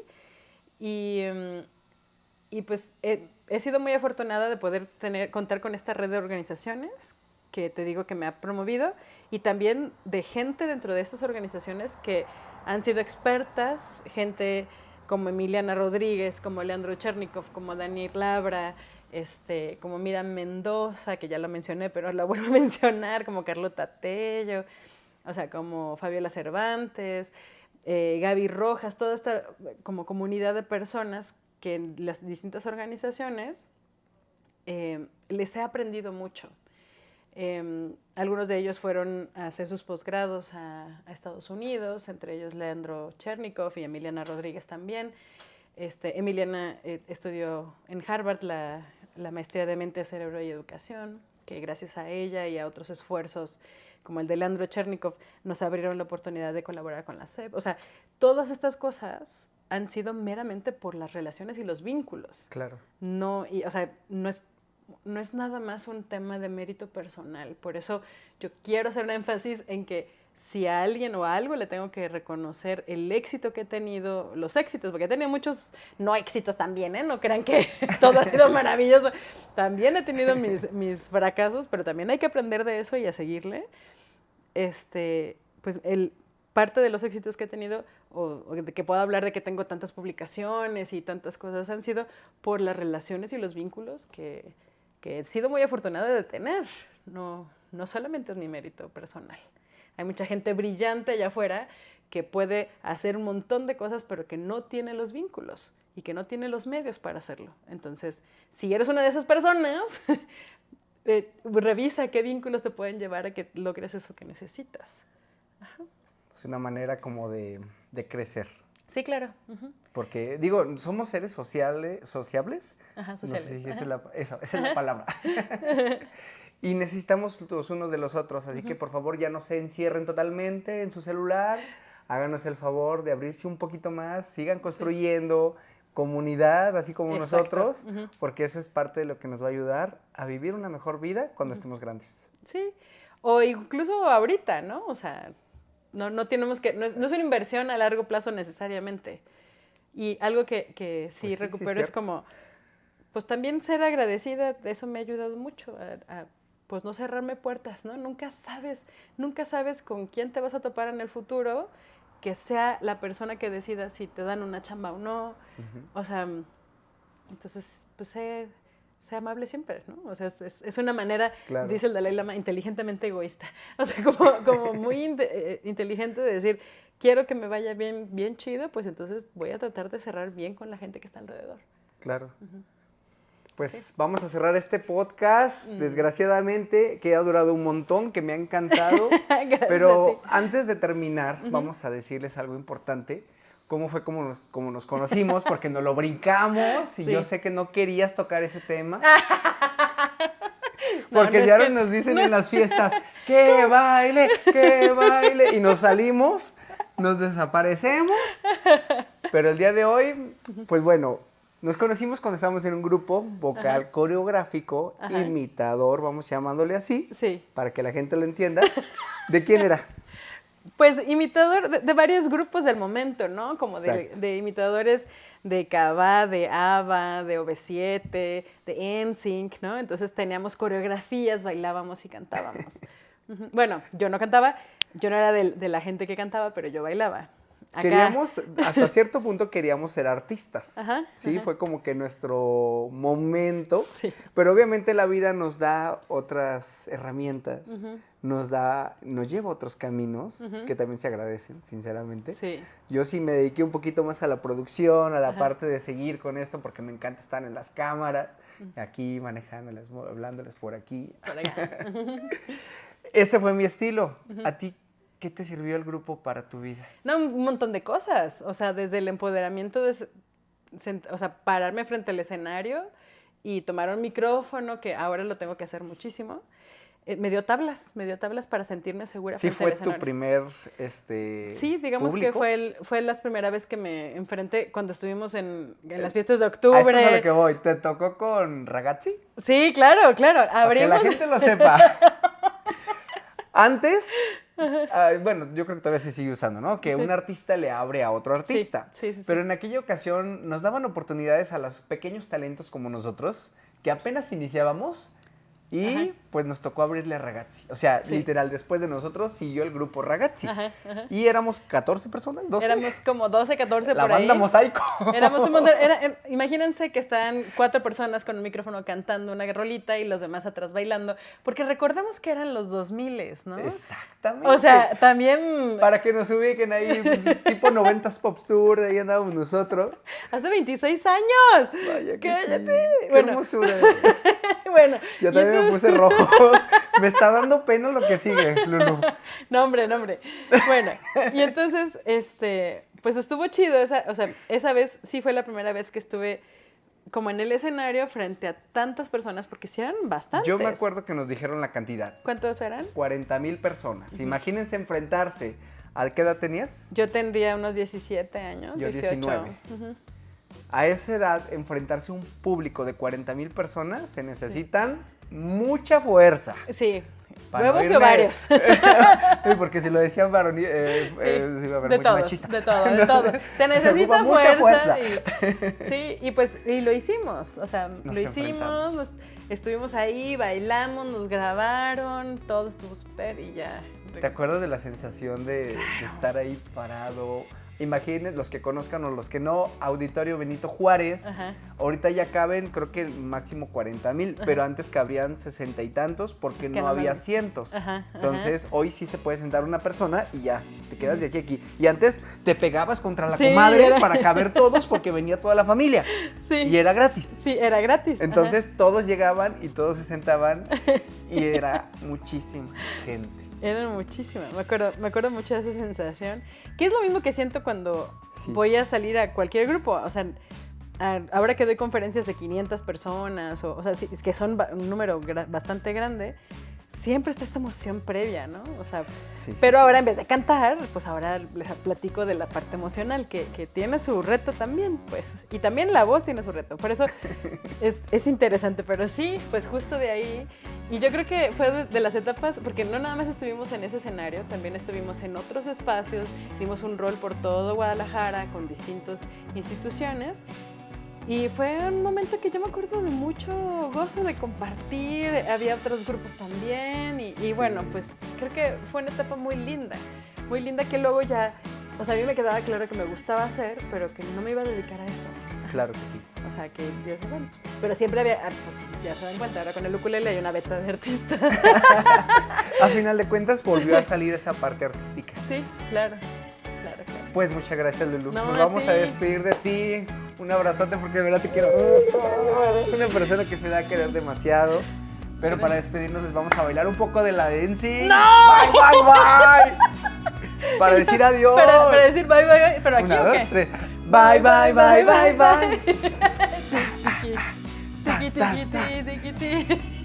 Todavía nos acordamos. Córtale, nos vamos. No, gracias. Estás bien roja, yo también.